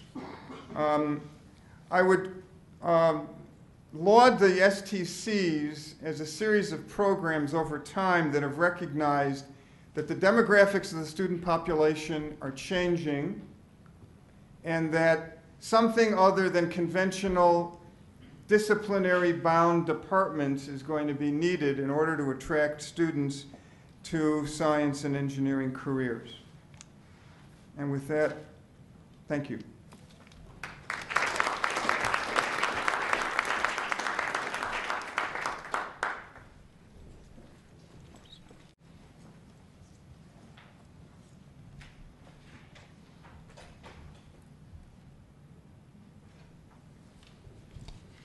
Our next speaker is Michelle Bennett. She's from National Heart, Lung, Blood, and the topic is translating knowledge into action, something we all want. Well, thank you very much, and I just want to add my thanks to the others as well for the opportunity to be here this evening. As the title suggests, I come to this from a little bit more of a practical perspective and looking forward to sharing that with you. So a number of years ago, as a member of the intramural program at the NIH, I was asked to be involved in looking at the intramural research program as a model for interdisciplinary and multidisciplinary research. Intramural program wasn't involved in the roadmap very heavily, but this was our opportunity to dig a little deeper and see what we could share. So in this activity, we actually went to the NIH institutes that had intramural programs and asked them for some information about what was working, what wasn't working, what were the challenges, the barriers to interdisciplinary and multidisciplinary research in the research programs. And we had a number of lessons learned as well as some of the barriers, which we have heard we're all going to hear a lot about probably during the meeting. I'm obviously not going to go through all of these, but I just wanted to mention a couple of them. In terms of the lessons learned, I think one of the things that was most intriguing to us when we did this is that we learned that teams could be formed from the bottom up or they could be formed from the top down and be highly successful. But what was really critical is that top-down support was absolutely necessary. When it came to funding, the other thing that we discovered that there were very successful teams who said we have to have money up front. And there were other very successful teams that said we all pitched in a little bit of money at the start and we got the effort off the ground and were very successful. Another element that emerged from that was that the training of emerging scientific leaders and interdisciplinary research was very important. So Howard Gadlin and I started working together probably about 5 or 6 years ago, and one of the things that we wanted to do is really follow up on those initial studies to really learn what are those elements that really come together to contribute to successful research teams. And a lot of those elements are on this slide, and they resulted from in-depth interviews with teams, both teams that were highly successful as well as some that were not so successful, as well as a few that were in the formative stages of forming. Usually when Howard and I put up this slide, people start to get uncomfortable. They look at this and they go, this is pretty fluffy, it's not very concrete, it's kind of hard to get our hands around. And we understand that, but at the same time, we also have really come to appreciate that these are a number of those factors that sort of surround a scientific project that can really make or break the project. There are a certain number of leaders that come to an interdisciplinary project with a number of these skills in tow. But there are a number of leaders who could stand to learn a few things. So when we talk about these types of things, when we talk about what are those skills that a leader would need in order to be a successful leader, or even a participant of an interdisciplinary team, one of the things that emerges for us is the ability to articulate a very clear vision. And so what I'm sharing with you on this slide is really a learning evolution that was attributed to Maslow. And basically what this demonstrates, or what this shows, is that we all start in a state of unconscious incompetence. So in other words, we don't know what we don't know. So if you take the vision example, somebody might think they're doing a great job of sharing their vision with you, but they might not really be doing that. But once they learn that they're having trouble articulating the vision, then they can move to conscious incompetence, where they become aware that they're not doing such a great job. And then they can make the decision as to whether they want to work on that and enter conscious competence, where it's a skill that they're trying to build or not. And eventually, if one works on it long enough, they'll be able to integrate it into their everyday work and apply it to what they do on a daily basis and model it for others. And so leaders have the capacity to learn a lot of things that can contribute to help facilitating interdisciplinary and multidisciplinary research. Certainly at the core of an interdisciplinary project is the science. I mean, the whole idea behind getting people together and having people work together from different disciplines, different backgrounds, different expertise, is that you can leverage all of that, and you can maybe make more than incremental advances in science. You can make some big, bold steps in science. But certainly it's these other factors that surround that scientific nugget that come into play that determine whether or not the team will coalesce and whether or not that team will be able to be sustained over time. When Howard and I talk about these types of things, we talk about the importance of fostering disagreement. And we don't mean disagreement as in bantering, but in the ability to talk openly and honestly about the science in order to challenge each other and challenge somebody's results, to have open discussions about where to take the science next. But we need to do that in a context of being able to contain the conflict. And so this is sort of the model that we think about that's important for interdisciplinary research. So what gets in the way? Well, one of the things that we've learned in doing the interviews that we've done and working with people that we've worked with is that collaboration can introduce threats, and it introduces risks. Some of those threats and perceived risks are certainly aligned with where somebody is on their career trajectory. So people at a very mature stage in their career face this less than new emerging scientists who are just starting out. So just as a couple of examples, looks like a PC to Mac thing. Sorry about that, but you get the idea. So anyway, in order to move from an independent investigator position to something that's more collaborative or interdisciplinary, you really need to be able to let go of your status. You need to let go of some of the ego. You need to be able to move from a place of self-identity to a group identity. You need to be able to understand that you're not going to have total power and control over a project, but you're going to be sharing power and sharing control. And the same about independence, is that you've got to move to a place where you accept that there's interdependence. So there are a couple of stages on the career track, and we've already heard about this evening, that are really key, especially for an emerging scientist. And when you start to hear some of these messages about independence, one is preparing to enter the workforce, and certainly that leads to competing for first positions. We just at the NIH completed our second year of the Earl Statman tenure track investigator search. So this was a very broad search for tenure track investigators. And not one candidate was considered where you didn't hear somebody say, but have they demonstrated their independence? So that's really a key element. And then obviously we've also heard that in terms of tenure decisions, independence is a very key factor. So Howard and I have both heard from a lot of people, both inside the NIH as well as outside the NIH, about receiving mixed messages. Their institution that they belong to is promoting interdisciplinary work, multidisciplinary science, collaboration, team science. But then their mentors or their supervisors tell them, you better not participate because you're on the tenure track and you're not going to get tenure if you are collaborative in nature. And then once they get tenure, somebody comes to them and says, well, how come you're not collaborating? And so it can be really challenging. I actually showed this slide to a director at the NIH before coming here, and he pulled out a pen and he marked on my paper and he said, Michelle, he goes, actually it takes about 4 to 8 years to recover because we really beat it out of them. So, when are scientists doing their best work? If you ask Einstein, they're doing it before the age of 30. A little bit more systematic effort in trying to tease out some things out of the literature really suggests that the age at which people are most productive is in their early 30s or mid-30s. So don't we want to really be promoting collaboration among these individuals who are highly productive, who are very creative, who have lots of energy? I think it's time for us to really think about how we're going to integrate into our metrics or into our review criteria, how are we going to reward and review investigators who are involved in interdisciplinary work at an early age so that they can contribute even in the context of a team. So participating shouldn't be risky. So I guess the question is can we make participating in interdisciplinary research safe? So I want to circle back a little bit to the first couple of slides that I showed you that I described as being a little bit fluffy in nature.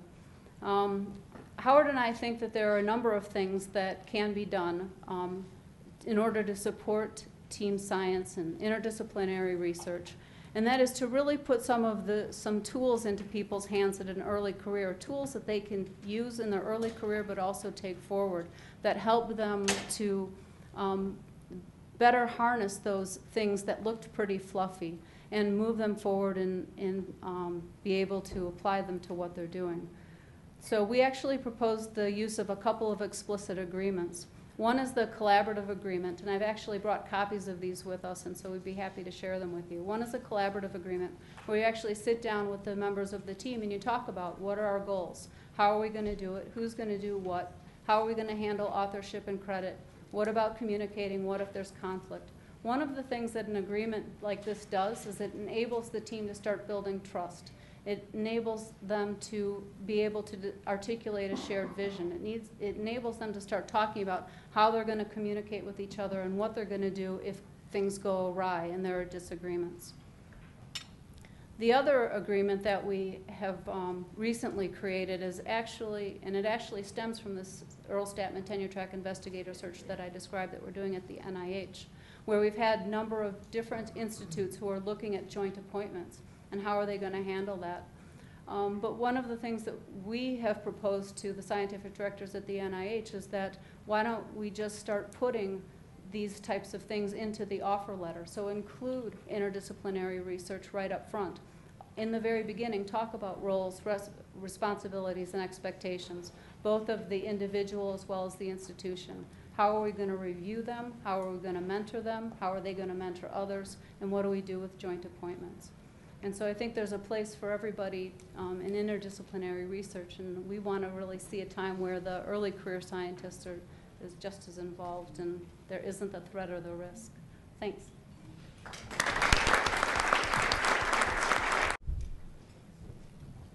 Okay, terrific. Howard Gadlin is now going to take over as the discussant, and who better to discuss the problem than an ombudsman? Yeah, as ombudsman, I run an emergency room for scientific teams and collaborations. So, and I have the jaded perspective of a clinician in an emergency room. It's very hard for Michelle and I to separate our ideas, so as I'm talking, everything I'm saying is also something that's come out of our joint work together. So as discussant, you're supposed to try to find some way of summing everything up and oversimplifying the complex statements of one's colleagues. So in the spirit of that, I'm going to argue that all interdisciplinary collaborative projects can be seen as exercises in diversity management. Okay? And then I'm going to argue that in science, there are two major dimensions to diversity. There are two challenges to successful integration. One is one dimension of diversity emerges from the variety of scientific disciplines, because the integration requires bringing together people from different theoretical orientations, people who use different techniques and methodologies, people sometimes who have different philosophies of science or at least different cognitive frames, sometimes people coming from different work group cultures, labs versus clinics or hospitals, for example, even disciplinary differences with respect to norms regarding mentoring, authorship, and a variety of things of that sort. And all of these are things that have to be managed in some way or another. If we are to have someone use the term productive collisions. The second major dimension of diversity, which I think has some lessons for us with respect to managing scientific diversity, comes from the cultural diversity, about which we've already been speaking.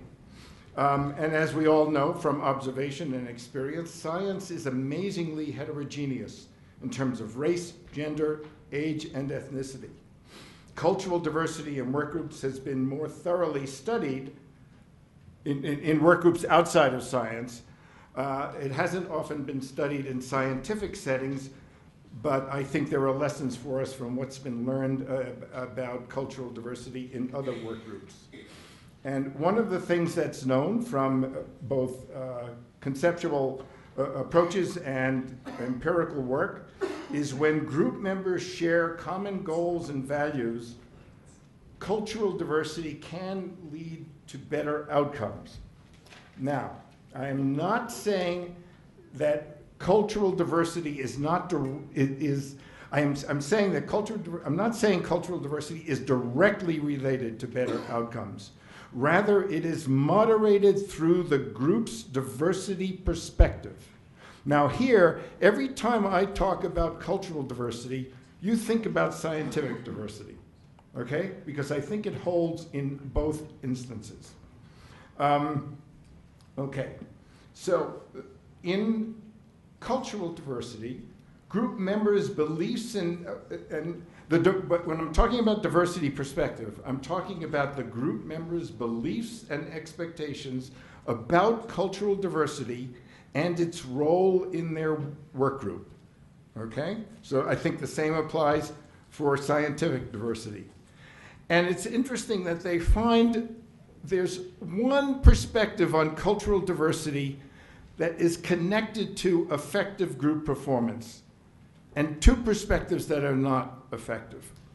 And the one that's found to be effective is the integration and learning perspective, in which it is assumed that the insights, skills, and experiences developed as members of different cultural identity groups are valuable resources that the work groups can use to rethink their primary tasks and strategies. Now, before I came to NIH, I was at UCLA, where I, for 7 years, ran projects focusing on racial and ethnic identity conflicts. And one of the surprises for me when I got to NIH and started working with disputes among scientists was how similar their disputes were to racial and ethnic disputes, because they were disputes about identity. So in work groups, identity groups are a valuable resource. If groups believe that the identity groups are a valuable resource that the work group can use to rethink its primary tasks, it will contribute to their being more effective. Diversity has to be seen as a source for learning and adaptive change. So when I work sometimes with a group of people that are trying to bring together bench researchers and clinicians, if they're caught up in the usual jockeying over status and power, that, not to mention cultural condescension that exists between PhDs and MDs, I'm pretty much guaranteed that unless I can work through those conflicts and have them get to the point where they come to understand one another as complementary rather than competitive, as working together rather than working for dominance, then I know we have some chance of building a successful team.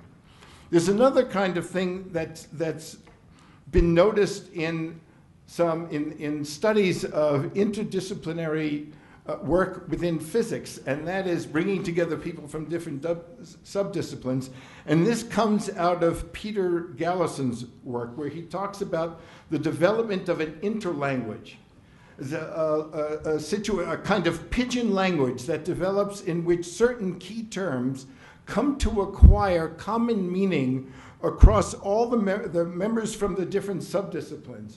So when they're talking about something, they know that they're talking about the same thing. Now, Michelle's showed this slide with fostering disagreement and managing conflict. And one of the things that's known about mixed groups, whether we're talking about culture or science, is they have a higher potential for conflict. But that higher potential for conflict is also a resource for the group to work with. They can turn that from a liability into an asset if only they figure out how to make something of the different perspectives. That's where we talk about managing conflict, but fostering disagreement. That's where the kind of productive fusion can come about, the intellectual fusion can come about.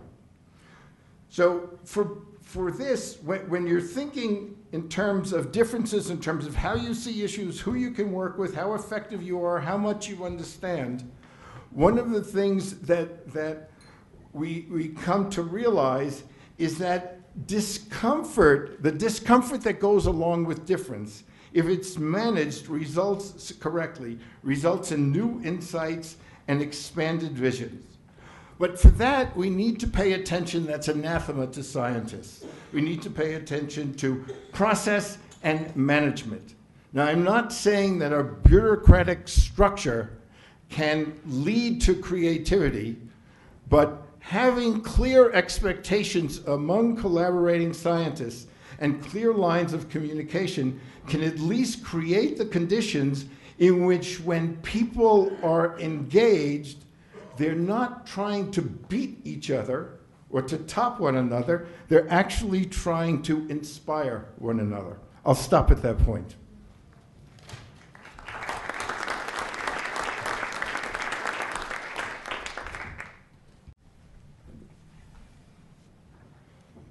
So I think we now have some questions, except that they're not being revealed.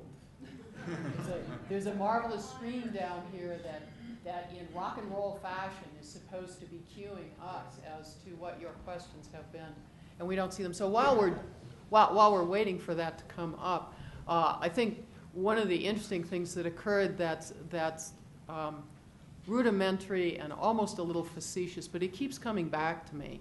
It's both a metric and a partial solution to some of these problems. Count the number of times in reviews, Alan, of papers, or in search committees, all of us who are on them, that you hear the phrase, it, the paper, or he or she is neither fish nor fowl. And every time you hear it, he, she is neither fish nor fowl, you've heard the kind of mental sin that is giving us such heartburn in trying to get interdisciplinary work off the ground. That attitude, that pejorative, the fact that it is a pejorative is, to me, an immediate manifestation of the problem. I hear it and see it all the time. And it's usually the beginning of a bad outcome. And Ellen, when your paper has 7 reviewers because it's interdisciplinary, life is not going to be good for that paper, no matter what it says. You know, some of these problems. Okay, now I think we're actually going to be able to see what questions from the audience are. So this one, I think you can see it, Daryl, is how do you judge whether research is transformative until long after the research has been completed? I mean, transformative is a pretty lofty thing. I get the easy one, right? Yeah, you get the easy one. You'll be able to knock this off in 15 seconds. Well, first of all, transformative is somebody else's construct. I mean, it's sort of reaching beyond adding value to an area of research. And at least within the confines of the STC review we did, we could only do that retrospectively. In other words, we asked our commissioned authors to look at an area back 20 years and then project forward and tell us whether they thought that something transformative had occurred. And I'm not sure that beyond this being a useful it's a useful concept, but it's not something that's easy to measure. And I mean, this is something that Ed pointed to. We can measure simple things like numbers and collaborations that may not have occurred without, an STC existing. But I don't think there's any way in real time to tell whether something is being transformative. We tried getting at that by asking a question about, are you publishing in different journals? Are you collaborating with different people? And indeed, the people who were participating in the center said, I publish my STC work over here in these journals with these people, and the rest of my research program I do over here. It wasn't an either or, it was that they were doing both. But I would hardly say that that was transformative, certainly in real time. So I think you've addressed that and possibly the second related question, which is if it's how, Right. it's how people think. Just the only way to change people's thinking is to get them to experience a different mode of interacting, and that's what the STCs do. Repeatedly, we learned that there were collaborations with scientists and engineers who an individual author would never had been exposed to, where there was a new technology, a new technique, the opportunity that existed within the center that simply did not exist within a department. That changed their thinking. That made them think that they were doing higher risk research. And for them, that was the appeal to keep coming back to the center. Okay. And now there are a couple of questions. The microphone? We do have a roving microphone if anyone wants to ask. Yeah, if there are people who want to elaborate their questions, since we were allowed only 40 words or something, by all means do so. The question whose shorthand is, for Ed, if synthesis is a process, is the process itself a possible metric? What could you possibly measure in the way of process? What do you want to elaborate? Yeah, a couple of answers to that. One is what I tried to do with one of those latter slides that had the screen divided into 4 pieces was to talk about some crazy neologism of quadrangulating, combining measures of scientific products with observation, interviews, and what metrology might tell us. More specifically, looking at the product, the 3 sorts of things I would consider as synthetic products would be, first, research technologies.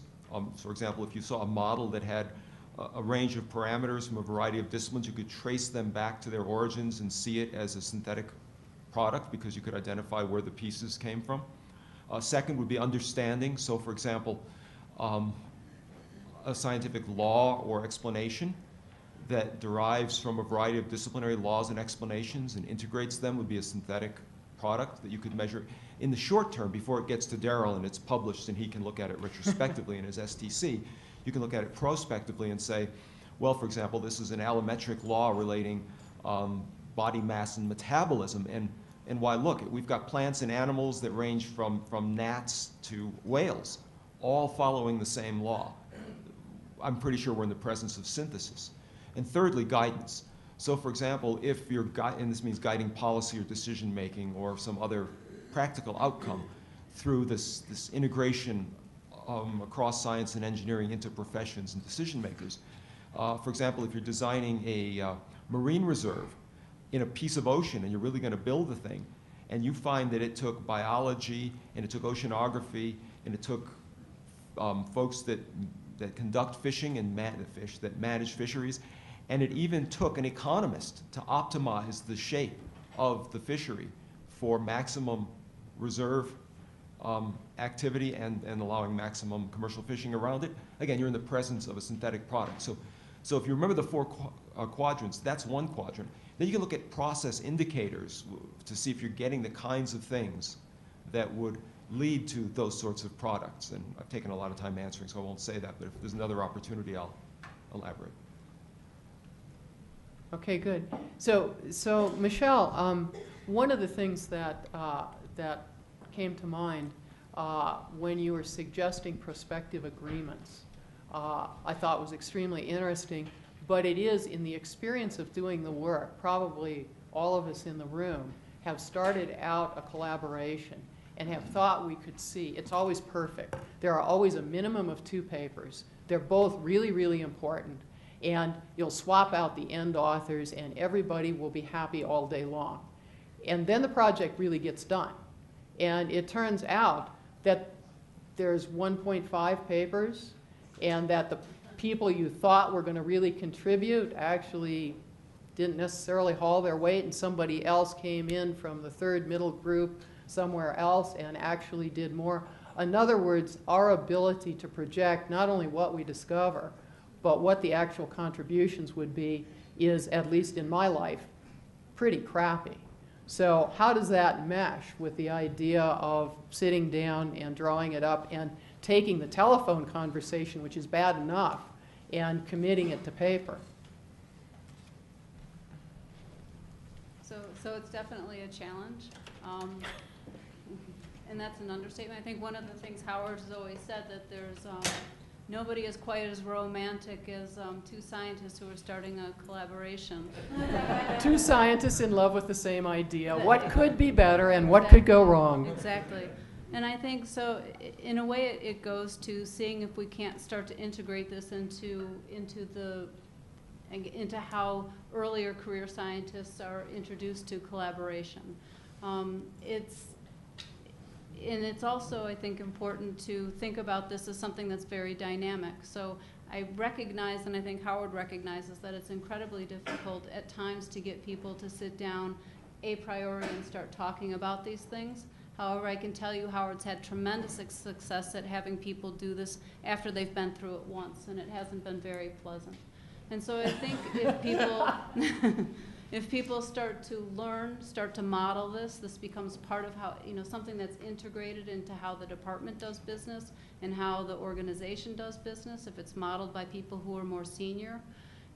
And I think the other thing is that it will change. Things will be dynamic over time.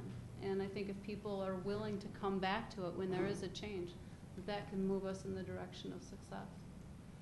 So there's another question that's come to us, which is, what do you do about someone who does graduate work of an interdisciplinary nature or undergraduate work going on to the next step? Because as your graph shows, things get higher risk as you go forward, and maybe it's not clear that the interdisciplinary thing you did at the earlier stage is necessarily the appropriate interdisciplinary mix for the next thing that you're passionate about. How's that supposed to work in real life? In real life.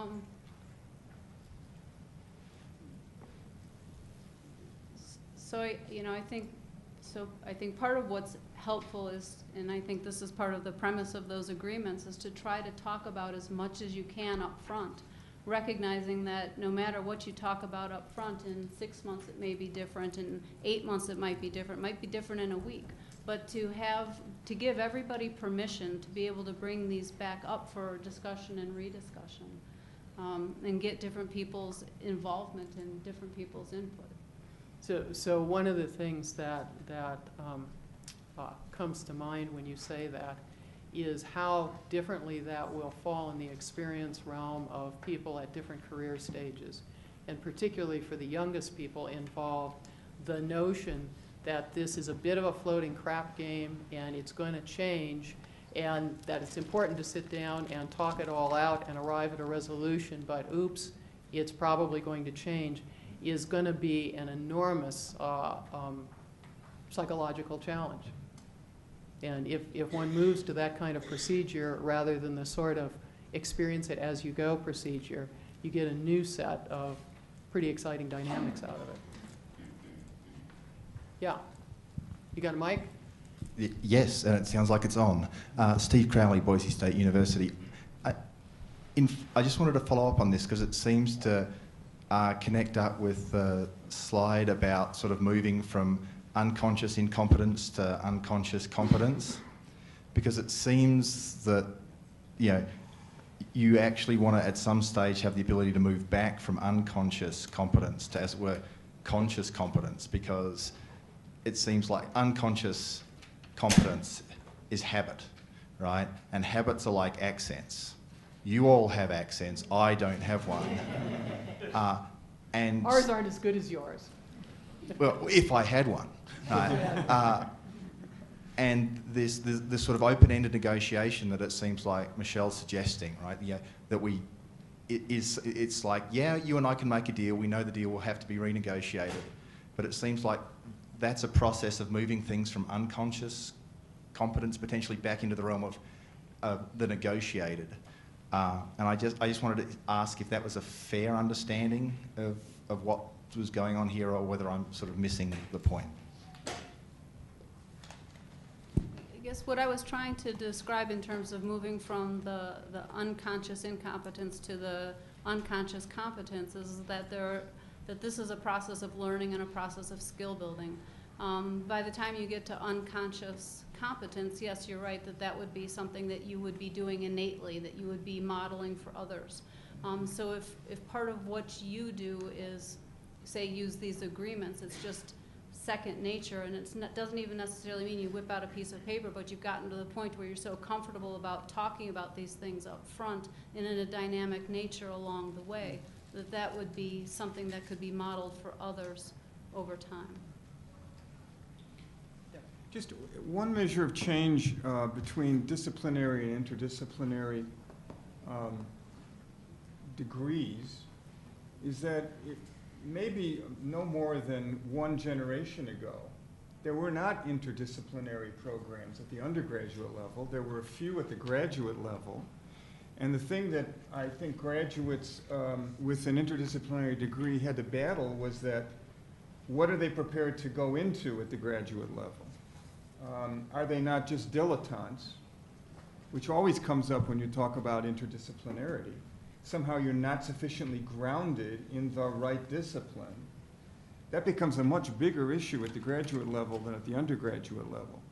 And the structure of the universities come in for a lot of heat tonight, it seems to me, as being fairly rigid and siloed, and a promotion and tenure structure that's unyielding and rewarding entrepreneurship. Well, one of the things it has done, maybe they were forced into this accommodation, is they've allowed these interdisciplinary centers and programs and institutes to grow up, because that's where all the action was, as opposed to what was going on in those individual disciplinary departments. Maybe then, even against the will of the university, these things have sprung up. And after a while, if you get sufficient funding within an institute or center or program, degree programs are not far behind. And that gives a different kind of legitimacy. And before you know it, you have people coming out with that particular credential. Then what? Then what, indeed? Are other universities prepared to look at the work and value the work over valuing the certification? And it was alluded to once or twice earlier in some sense, which I think is societally, we've gotten very, very big on certifications because they're such handy-dandy shorthand. You know, it's a degree from the Y University or the S West Coast University or the H place, or if not that, it's a certification in chemistry with a capital C, which means that you can teach all chemistry if you're caught on a desert island and need to do so. And each one of these certifications, among other things, is a convenient shorthand for people who can't actually make the judgment themselves or don't want to take the time. And if I wanted to get into my Botsteinian arm-waving ranting mode, it would be to go further and say, look at all those conversations that count Cell papers and Nature papers and Science papers without anybody discussing any of the ideas in any of them. And that happens in some pretty serious considerations and places. And so everybody's looking for the fast shorthand because everybody's busy doing their own thing, and we're very, very efficient with all our time, and so on and so forth. And so in some sense, the love of the certification and our societal beliefs that, you know, the stamp means a whole lot is getting in the way of many good things, probably including the best interdisciplinary research and the people who do it. Yeah. Can we get a microphone over there? And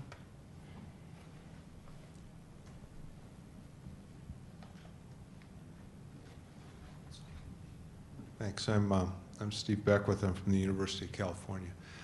I'm a little bit worried by the conversation that in some sense we're looking at things in a funny way.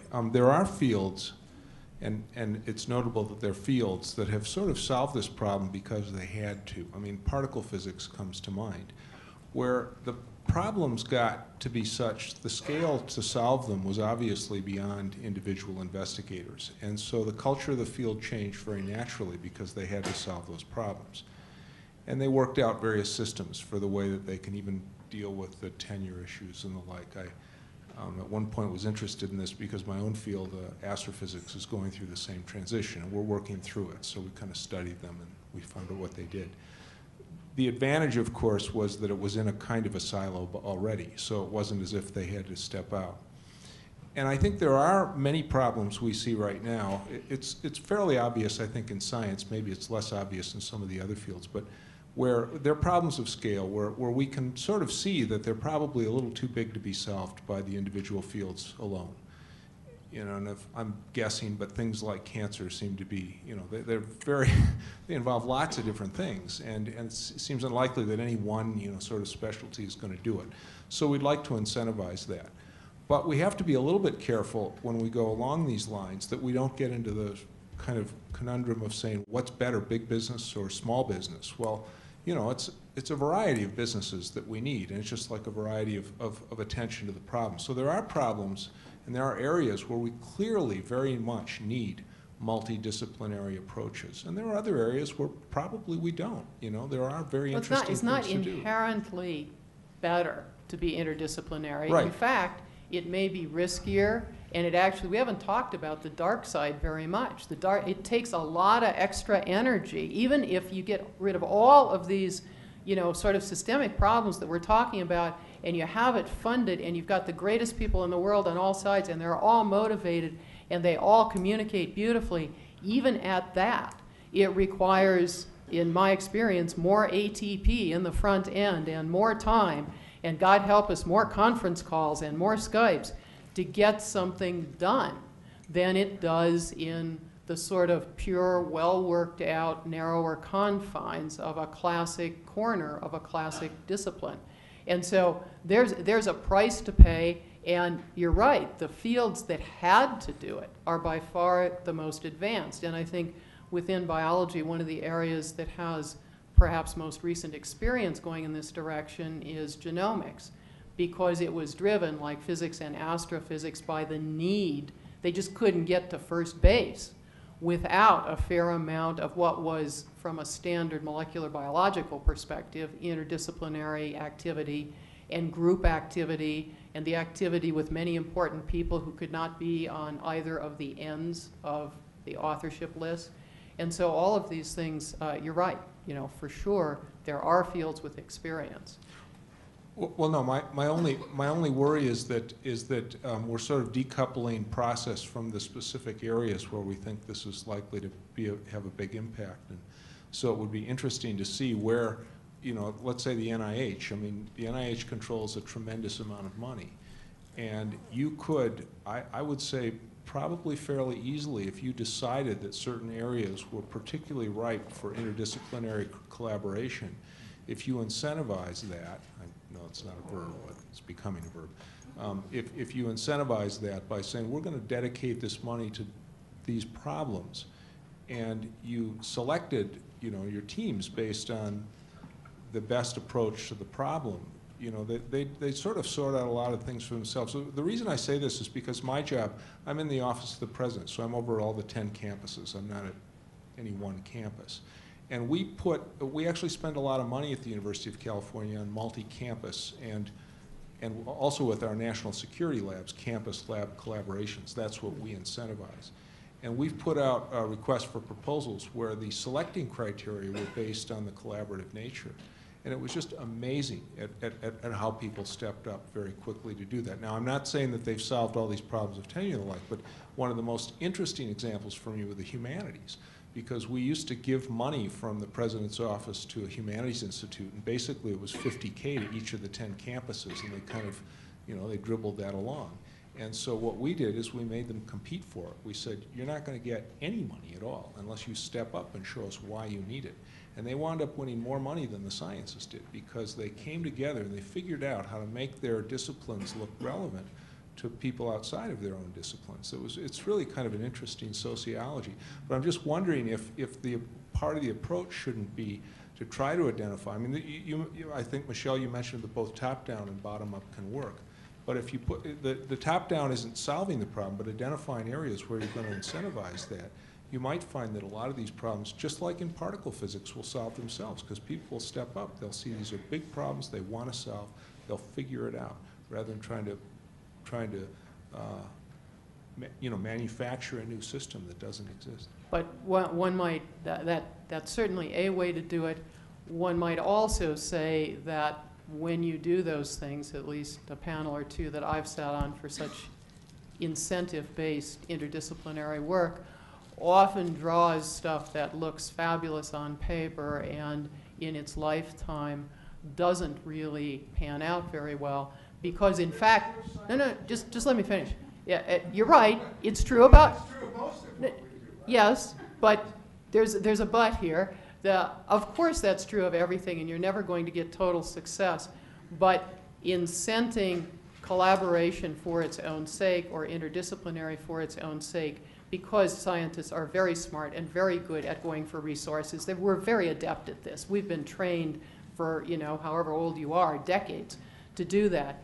A different look is to lower the structural barriers so that when something comes in that's interdisciplinary, it has a place to go and a mechanism in order to review, but where the cross-disciplinarity of it bubbles up because the scientists felt they needed for it to be that way, in just the way that you were talking about particle physics, astrophysics, and I was talking about genomics. In other words, the science drives the nature. The problem is when it gets to the door, and the door is closed because the door is labeled biology only, chemistry only, or physics only. And so I would just suggest probably both mechanisms have something to offer. If I could sneak a word, and actually two words. One word is emotional energy. Remember, that was sort of in the middle of my fusion model. So you want to take the barriers down, but you really don't want to impede emotional energy rather than some sort of incentive and profit system from driving the process. There's some research on groups and in other areas that suggest that that's really a powerful force in shaping performance, collective performance. I also want to ask a favor, if I could just do this quickly. Two graduate students from Arizona State University are here with us, Eigert Fellows, who are interested in institutionalizing interdisciplinarity, and they have a workshop underway at ASU about this. David Iwaniak and Kelly Turner, and why don't you stand up and wave? They may buttonhole some of you for an interview or a brief conversation. It would do us a favor if you would please talk with them. I mean, you don't have to. I'm just asking you as a favor if you would do that, because you may say, who is this and why? So Kelly and David. We'll be offended if you guys don't come and talk to us, okay? And now you'll be busy. Thanks. Sorry for the advertisement. Okay, why don't we just open it up?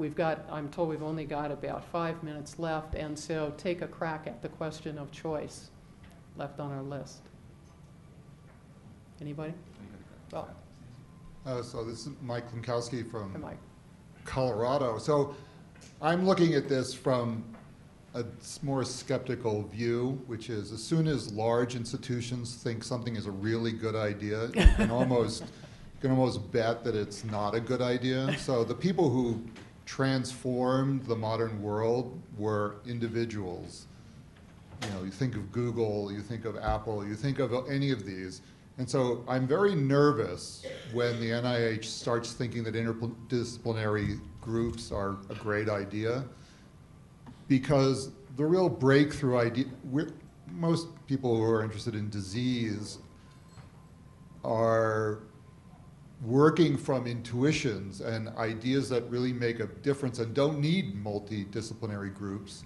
And often multidisciplinary groups hide inefficiencies where people are not actually working as efficiently as they could be in these groups, but because they've massed a critical mass of high-profile people, they can accumulate large amounts of money. And the question would be, are these groups actually did AT&T, for example, transform telecommunications before it was broken up and then redone, or was it done by small people working individually with really good ideas? I'm guessing that somebody here doesn't say it first, I will say, doesn't seem like it should be an either or. But And if you look at NIH funding for R01s, the number has been dropping. And so you have this issue of where are the resources, when the NIH budget doubles and the number of R01s decreases, somebody's making a decision that investigator-initiated projects are not valuable. It's also true that the doubling of the NIH budget has now, due to that nasty inflation beast and other things, has now gone away to the level that it was essentially originally at. And so, you know, part of this is how much does your dollar buy, how many R01s can you buy with your dollar, and that number would go down. It is said by others, and I certainly don't know the calculations myself, but probably if you piled all the evil large things in one pile, it would be kind of like fixing the California state budget, about which I know something. And it's just the piece you've got to work with is really, really tiny, and probably the amount in all of roadmap and any of the other joint evils, they're visible, but they probably aren't. They're like the skullduggery of that various congressmen always cite as waste, fat, and abuse, and it turns out it probably is, and it comprises 0.05% of the budget. And anyway, don't take those numbers seriously. Turn off the videotape. Okay. Any closing remarks from our panel? Well, the quick comment I would make in response is we do sometimes underestimate the amount of collaboration that underlies great innovations. When you look at things like electrical lighting and Edison's work, we think of Tom Edison, but we forget his laboratory, the work he had to do to get financing on board and to actually pilot it around Wall Street. Apple, Microsoft, Google are all partnerships, and even when we just know the two partners, we have to remember that they're surrounded by a network of folks that worked with them, both from above, at the level of angels and investors, and sort of below as collaborators. So in a sense, what these things are trying to do is maybe accelerate the process of discovery by creating these kind of fancy reactors, these organizations that'll create intellectual fusion a little faster than it might happen naturally. The other quick point I'd make is that when you look at scientific discoveries, many of them are multiples. And there might be some acceleration to be done if these multiples happen more rapidly and with cognizance of one another. I guess having the microphone, I'll steal the last word based on what he said. And it's partly that there's another aspect of the process that comes from the collaborative, the interdisciplinary, and the larger. And it's got all the dark sides that Mike alluded to, at least in my view. But it's also the case, and I've just learned this recently personally, I've been involved for the first time in one of these big projects.